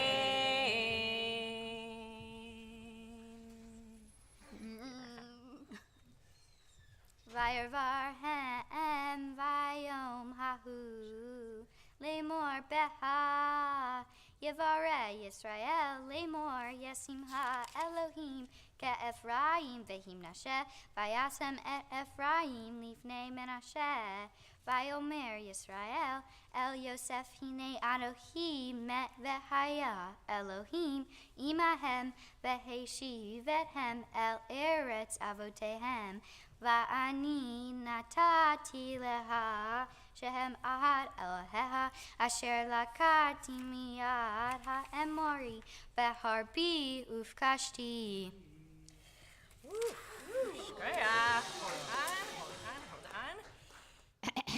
And so he blessed them that day, saying, by you shall Israel invoke blessing, the people Israel, from henceforth, saying, may God make you like Ephraim and like Manasseh. And then he put Ephraim before Manasseh. And then Yisrael said to Joseph, I'm about to die, but God will be with you and bring you back to the land of your fathers.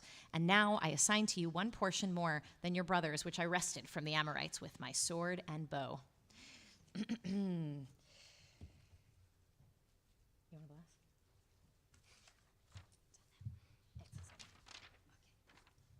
Baruch atah Adonai Eloheinu melech haolam asher natan lanu Torah amet v'hayei olam natan batanu.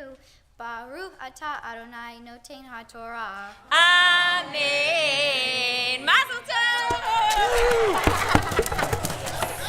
Simen tov, mazel tov, mazel tov, simen tov, simen tov, mazel tov, mazel tov, simen tov, simen tov, mazel tov, mazel tov, simen tov. Yeilanu, yeilanu, yeilanu, ulecho Yisrael. Yeilanu, yeilanu, ulecho Yisrael.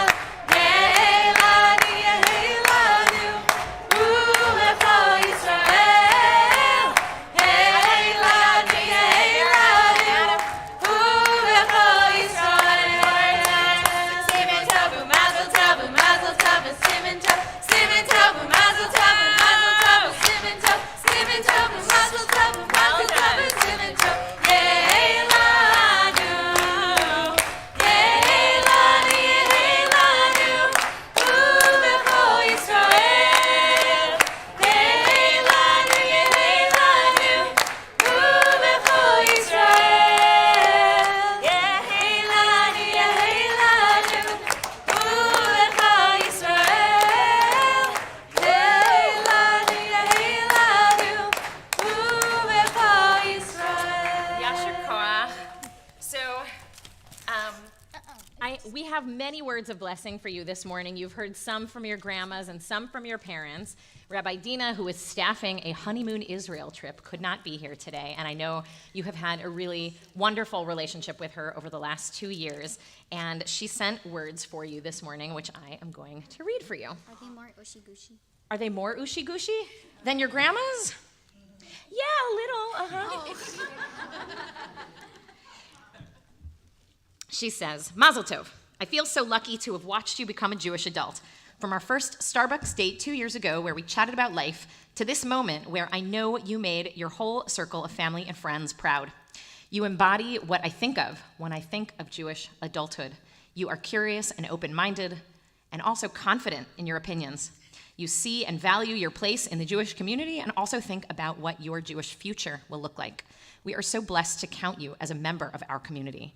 In your Parsha, Jacob offers his grandsons a blessing, saying, may the angel who has protected me protect these young people and make sure they are blessed, protected from bad things, and become an example for so many.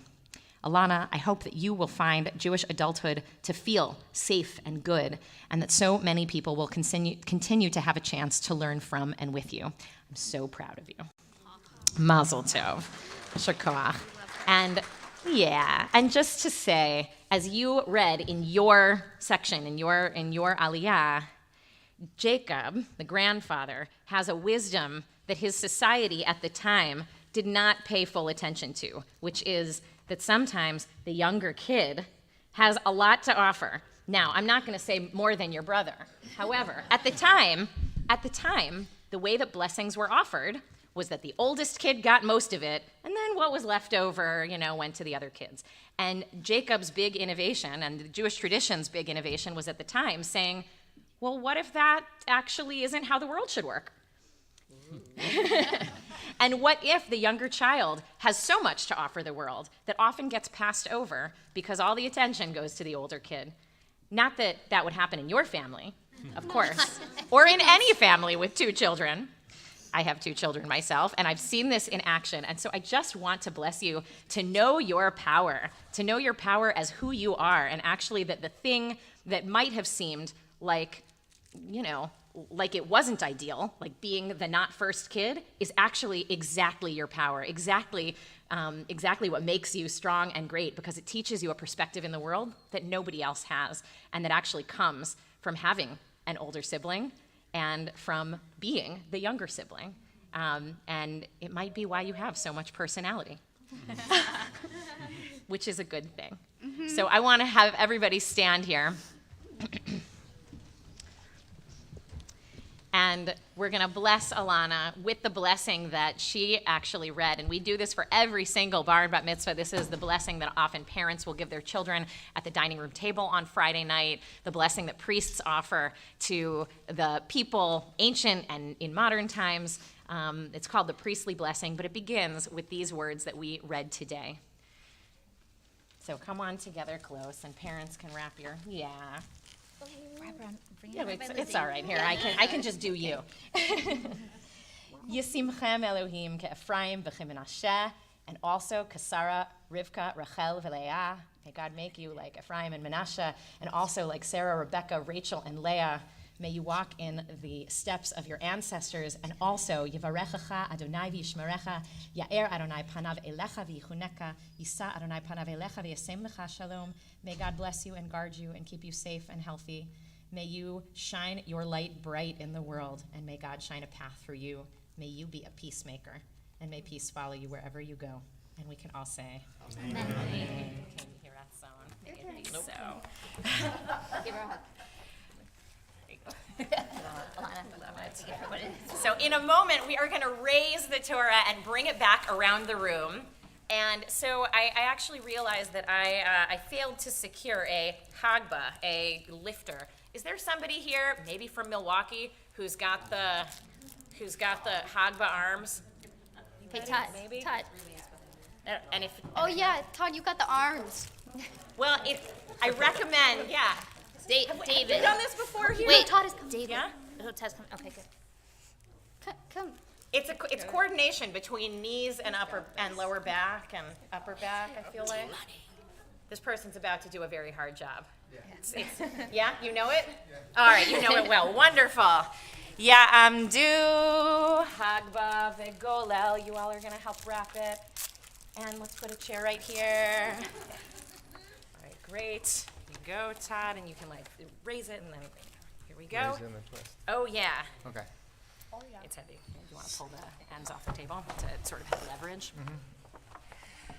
Push down like that. So I would say push, like push. Yeah. V'zot Torah asher sam Moshe lifnei bnei Yisrael al pi Adonai v'yad take a seat.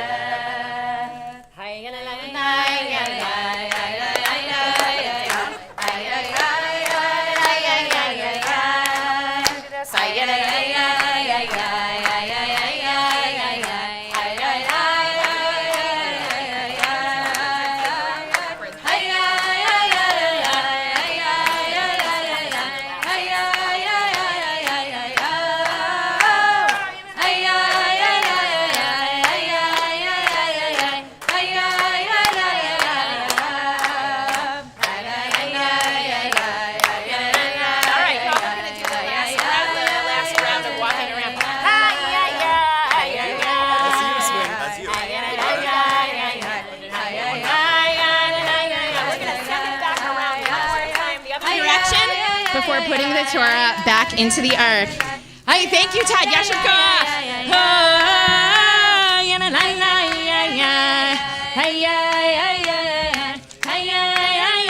We turned to 87. We turned to 87.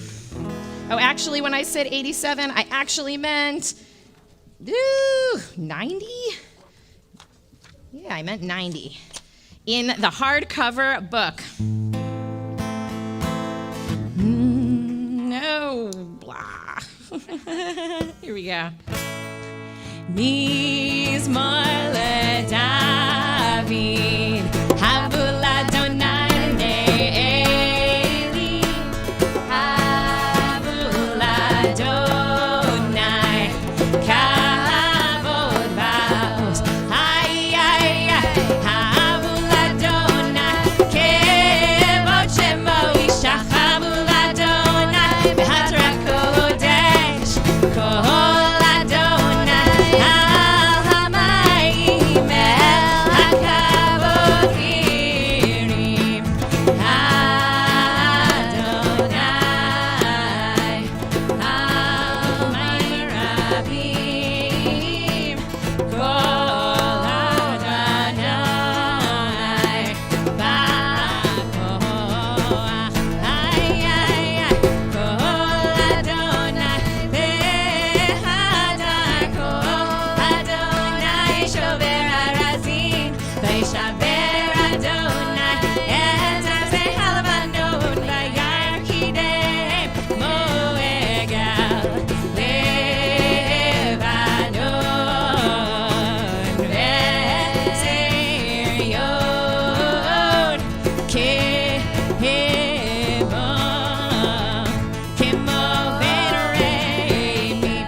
say we can take a seat, but before we do, anybody who is under 5 feet tall in this room who wants to come and grab some candy off the floor is invited to come and clean. I know we said no cleaning earlier, but I invite you to come clean the floor. And if you're under the age of 14 and over 5 feet, you're invited too.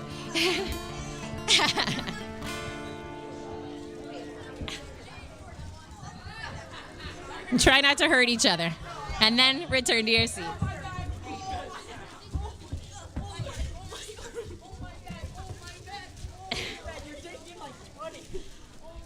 Love it.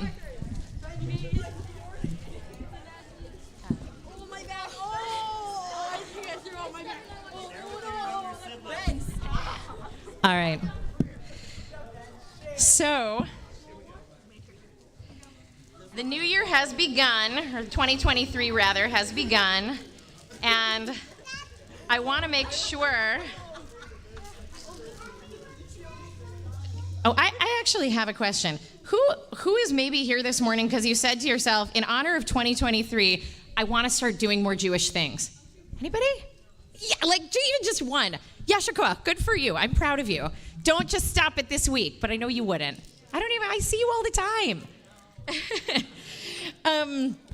Well, in honor of 2023, you can sit down. You have worked hard. We are starting up classes and learning and opportunities to build community right away in this new year. We have services every week, but like every other Shabbat service. So here we are doing a Shabbat morning. Next week we'll be doing a Friday night. The following week we'll be doing a Shabbat morning, and the next week we'll be doing a Friday night. All of our services are live streamed, so you can participate from Milwaukee or Colorado or Houston or wherever you happen to be, or Chicago, and it was just not the right time to leave your house. And we're starting learning also. So I'm going to be teaching or facilitating a class processing and talking about anti-Semitism starting in 3 weeks on a Wednesday night. It's going to be on Zoom. So for those of you looking for a space to talk about something that is hard to talk about but kind of everywhere, I invite you to join us. And there's more information about that online. And I'm also going to be hosting a brunch. I'm like looking in the back in that area. Thank you, Zoe and Adam, for helping spark a conversation among probably young adults, asking themselves, if the world is as it is, should I bring children into this world? And that to have a conversation with bagels and Jewish texts in my home about that question, which I think is a real question that I know a lot of people are discussing right now. And how and when and whether. So those are, I wish Rabbi Stephen were here. He has a stomach bug. Rabbi Dina, I already mentioned. They're also teaching things, but they might be ongoing. If you want to learn more, you can get on our website and join our email address or email and learn more. Okay, I just wanted to offer an opportunity to go a little bit deeper into the lesson of this week's Torah portion with all of us this morning. Well, there are many, actually. Have any of you seen the most brilliant movie made in the last 100 years that happens to be in theaters right now? It's Puss in Boots. Oh my gosh, nobody? What? Okay. Y'all, I know that wasn't where you were expecting me to go with that. Truly, as I sat in this movie, I thought to myself, we should cancel High Holidays and we should all just watch this movie again and again and again. I'm thinking of a particular scene in it that reminds me of what we see in this week's Torah portion, but it actually happens a little bit further down in the Parsha. So, as you saw, we read basically the first third of the Torah portion. There's a second third and a third third, and basically for those of us that read Torah on a triennial cycle, next year we'll read the second third, and the year after that we'll read the third third.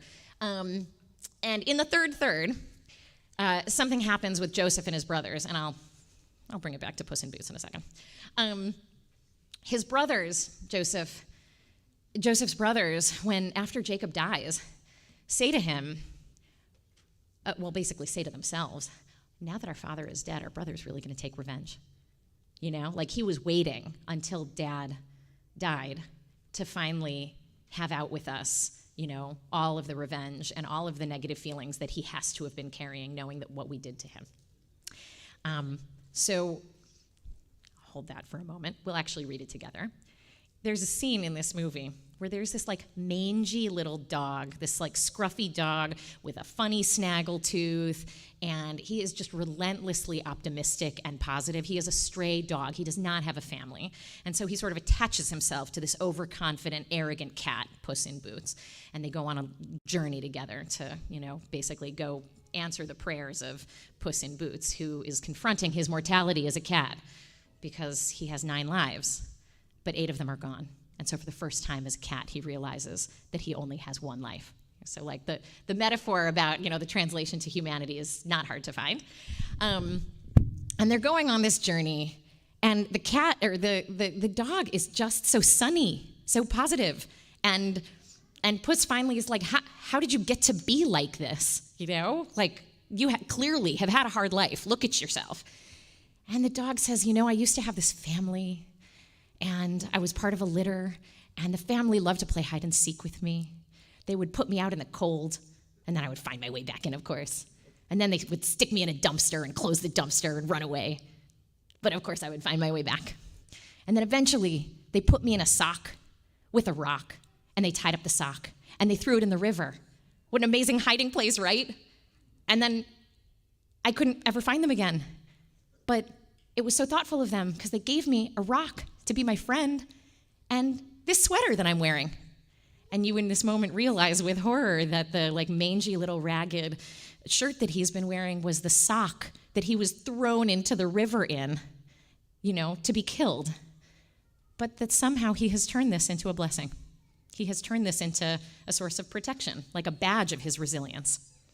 I haven't spoiled the movie for you, I promise. That's one scene among many. However, this is where I want you to pick up your book, pick up the small book, the Torah, and turn to 308 in this book, the small book, 308.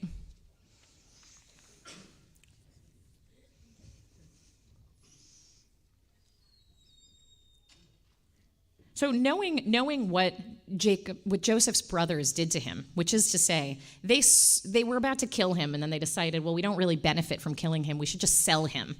They did this as teenagers to their younger brother. So they sold him to a group of passing traders who took him to Egypt, where he became a servant or a slave, not clear, but he didn't have very much power.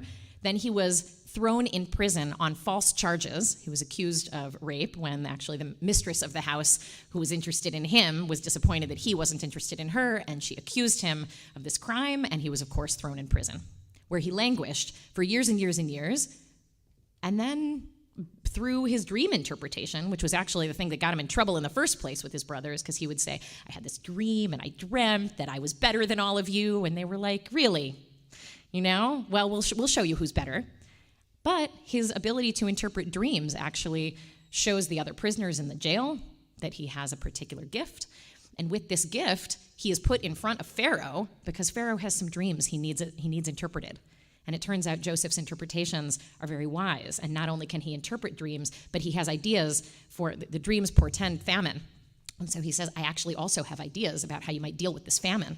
And so he becomes like Pharaoh's chief economic advisor in all of that. And that is why he's in the position to rescue his brothers when they go down to Egypt decades and decades later in the midst of this famine, starving. And they have no idea who he is because, of course, he's speaking Egyptian. He's wearing Egyptian clothes. He's wearing makeup. His hair is different. His everything is different. But he knows exactly who they are. And even though he forgives them, and he says to them, don't worry about it, guys. This was God's plan all along. You intended harm, but I'm okay. They are still not really sure that they're okay, right? You can understand why. So what should Joseph's response be? His father has died, and they say to him, what should he say in this moment when they are so afraid that maybe he hasn't really forgiven them, that maybe he's going to take revenge? What should his response be? This is actually, just shout it out or say it.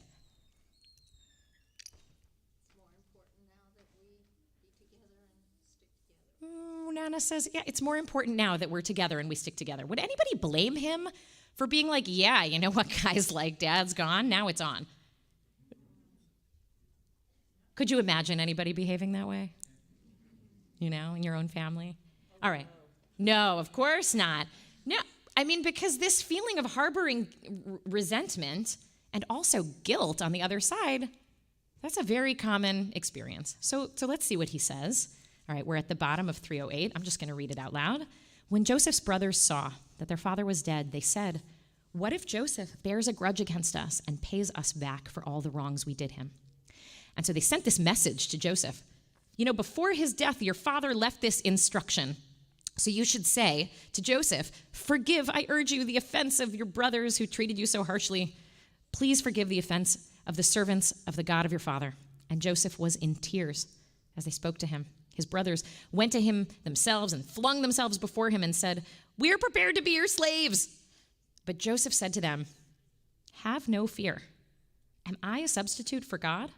Besides, although you intended me harm, God intended it for good, so as to bring about the present result, the survival of many people. And so fear not, I will sustain you and your children." And he reassured them, speaking kindly to them. And so my question is, what does it take to do this? What does it take to be a person who can say the unarguably awful events of my life that I have been through, that you caused me,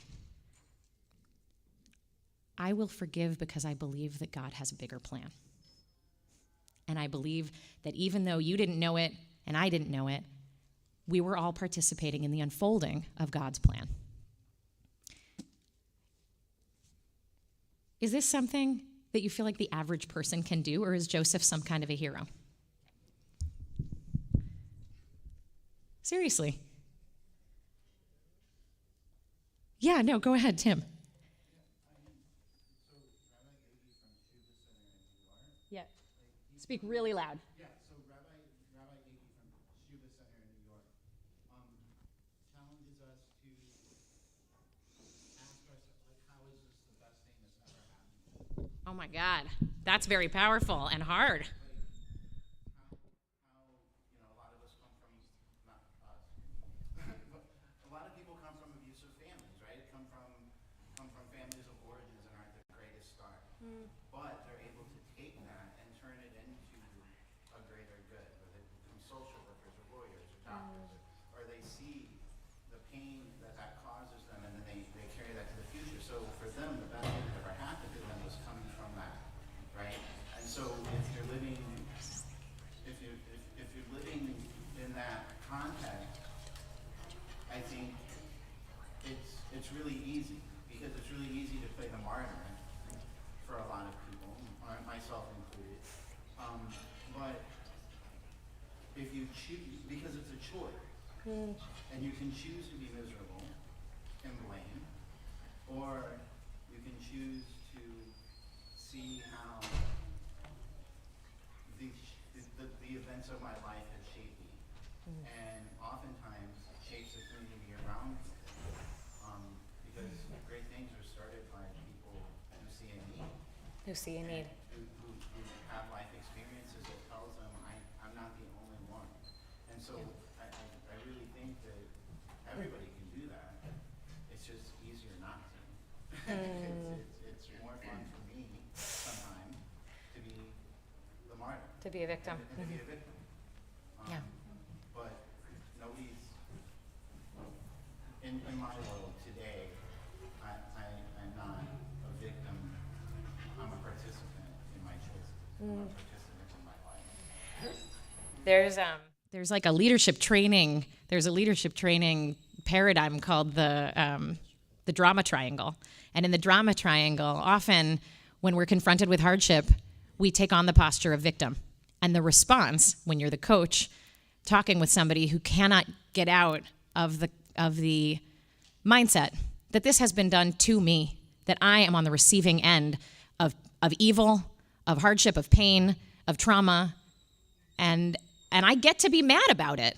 And it's true. Yeah, nobody should argue. Yes, and the coach in that place says, how can you create? How can you turn from that sort of being at the bottom to being in a place of agency with where you are? How can you be a creator? And anyone can do that from where we stand. I realize I used two fictional examples, the dog in this movie and Joseph in the Torah. Of course, the Torah is not necessarily fiction, but it's not exactly history either. And Dr. Viktor Frankl, who invented a very powerful kind of, sort of proto-positive psychology, was an Austrian psychotherapist who was born in 1905. And so he was already a practicing psychotherapist at the time he was taken to Theresienstadt concentration camp and then taken to Auschwitz. And while he was there, he saw that there were people who had everything taken away from them. Their clothes, their possessions, their hair, their names. And yet and yet in the midst of absolute, unequivocal, abject awfulness, still offered bread and water and food, their own, limited to other people.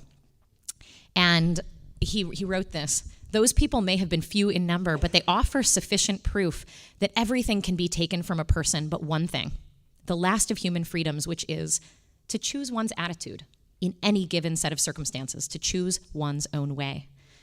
And Rabbi Jonathan Sachs, looking at that, says that what he challenged people to do was understand that it didn't really matter what we expected out of life. Life has already disappointed us. So now the question is, what does life expect out of you? And he said there were people in the camp who had lost hope, that there was nothing left to expect from life. And so he said that he was able to help them see that maybe they had something to live for, like a child in a foreign country waiting for them, or a book that only they could write, that needed to be written. And through this, of a sense of a future calling to them, he was able to help them find their purpose, even in the shadow of absolutely the most awful thing that anyone could imagine. And so Joseph, he wasn't just an interpreter of dreams. He was an interpreter of life, and we're all called to be an interpreter of life. And rather than seeing the events of the past, of our collective past, as fixed in a kind of negative, eternally awful impact, we can imagine them as part of a kind of curriculum for us, and that he saw them as a kind of curriculum for him, as part of God's plan for him and his brothers. And his suffering, as hard as it was to endure, was made possible to endure because he had a sense of purpose, that its purpose would be revealed. And so I want to acknowledge, as we bring this to a close, and we bring our service to a close, that you might be thinking, you know what? Yeah, also sometimes pain is just pain. Sometimes it's almost perverse to try and assign meaning to suffering, and to assign meaning, or even, God forbid, to say this is God's plan, that people should endure war and famine and plague and violence, let alone just the hard things that we have to go through on a day-to-day basis, to say, oh my goodness. Hello. Great, thank you. That was planned. This is the dramatic close. Right?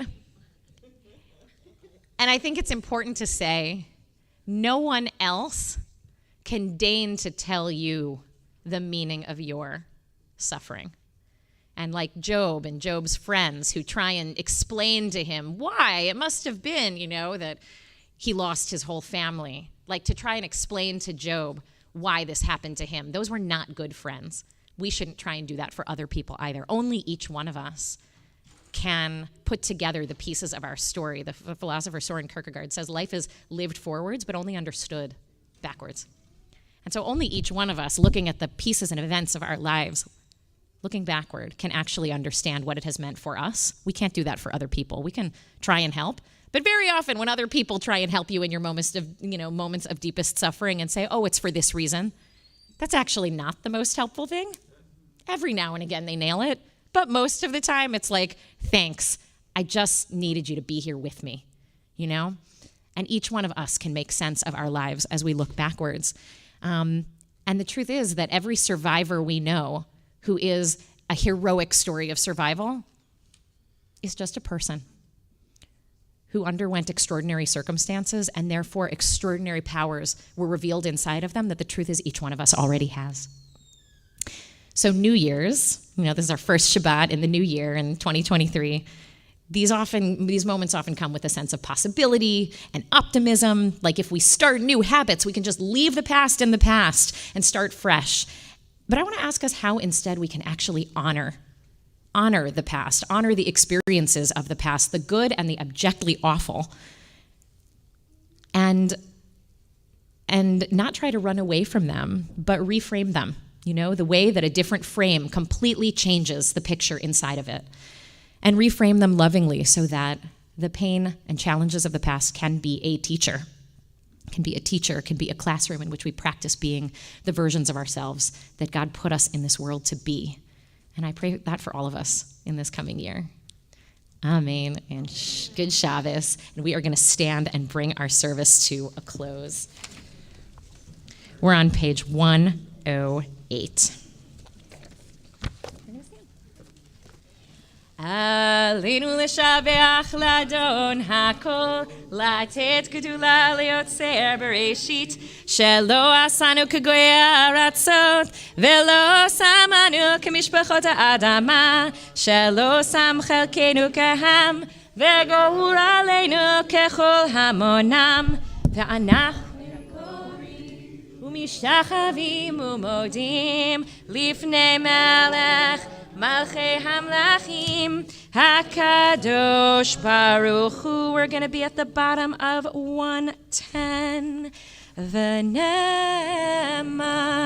v'haya Adonai lemelech al kol haaretz bayom hahu yeh Adonai echad Ushemo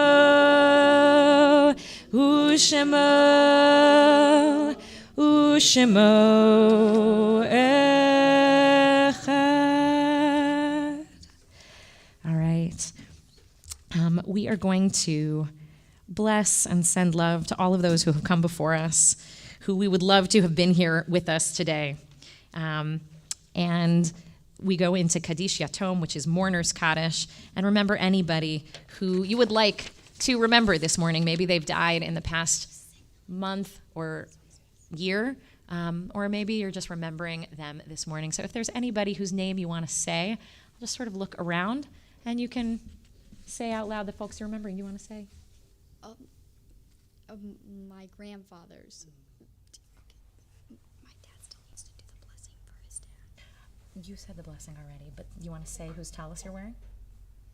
My other grandfather's. Okay, great.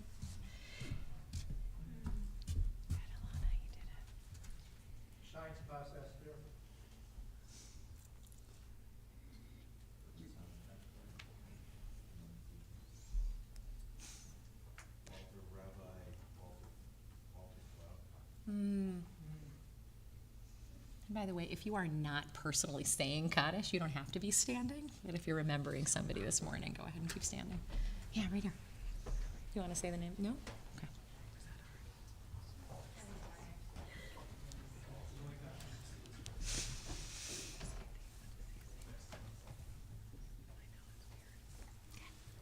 All right. May all of their memories be blessings. Yehi zichronam livracha. Mourner's Kaddish is on 111. Yit gadal v'yit kadash shemei rabba. Ve'alma divrach cherutei ve'amlich malchutei. B'chayechon u'v'yomechon u'v'chayei dechol Beit Yisrael. B'agala u'v'zman kariv imru amen.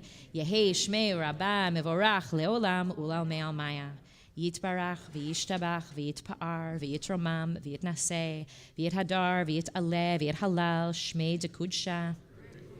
Le'ela min kol birchata v'shirata tushbachata v'nechamata tamirat be'alma v'imrum. Yehei shlama rabba min shemaya v'chayim aleinu ve'al kol Yisrael v'imru amen. Oseh shalom b'imromav hu ya'aseh shalom aleinu ve'al kol Yisrael ve'al kol yoshvei tevel v'imru amen. May all of their memories be blessings. Why don't we grab the challah and the wine? I want to invite people to stand. We're on 112. We're going to close out with Adon Olam, Nana's favorite.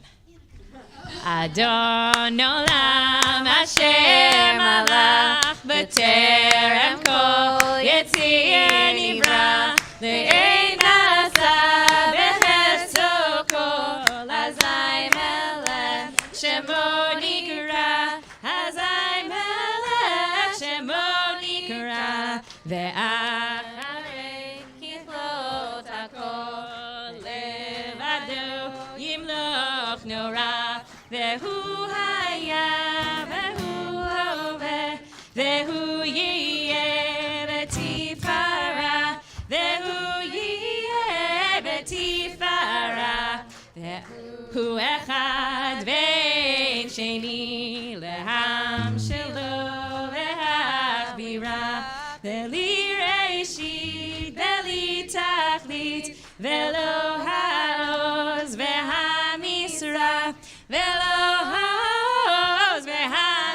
Yisra, Vehu Eli, Vechai Goali, Vetzur Chevli, Vetzara, Vehu Nisi, Umanos Li, Menat Kosi, Veyom Ekra, Menat Kosi, Veyom Ekra, Beyado Afki Ruchi, Ve'etishan Ve'aira, Ve'him Ruchi, Yaviati, Adonai Li, Ve'lo Ira, Adonai Li, Ve'lo Ira. You want to hold that glass of wine in the air as we turn the page? It's grape juice, actually. It's totally kosher for you as an adult, as a Jewish adult.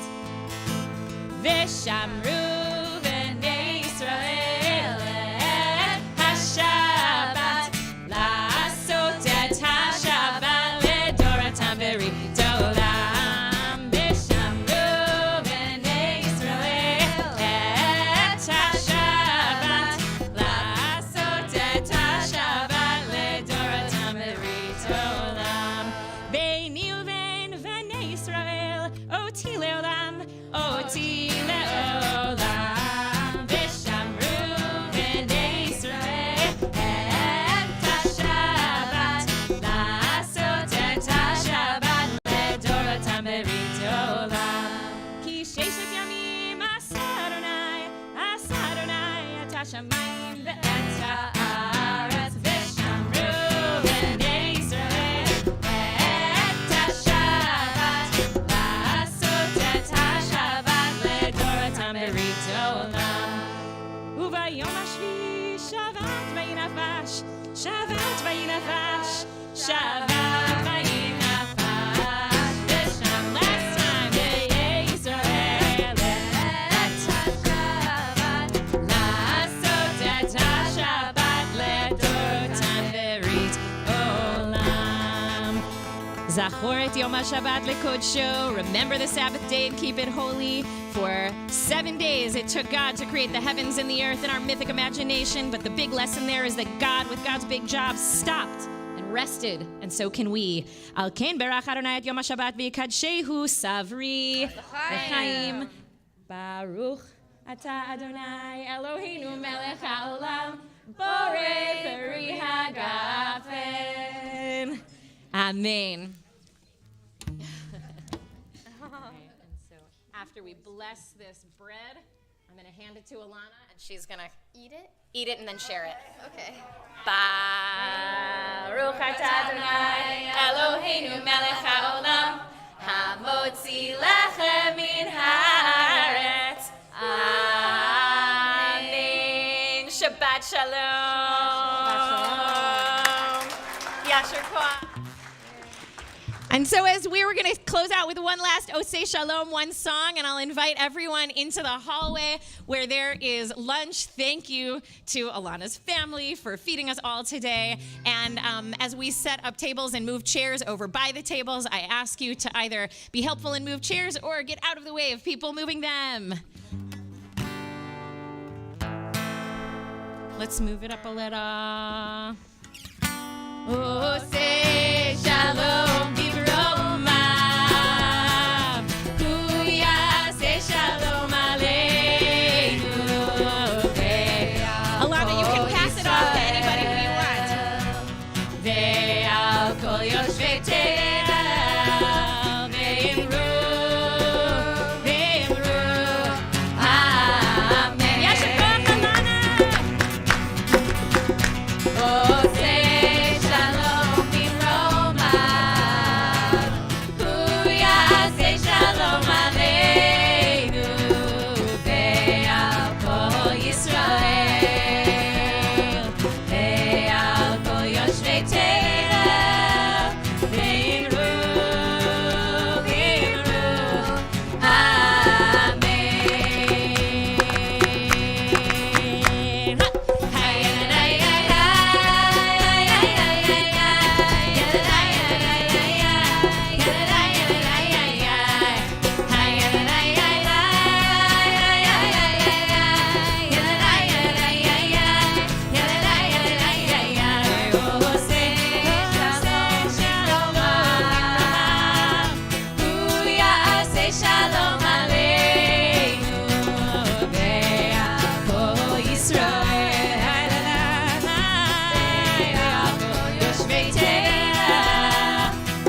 Koach D-Team.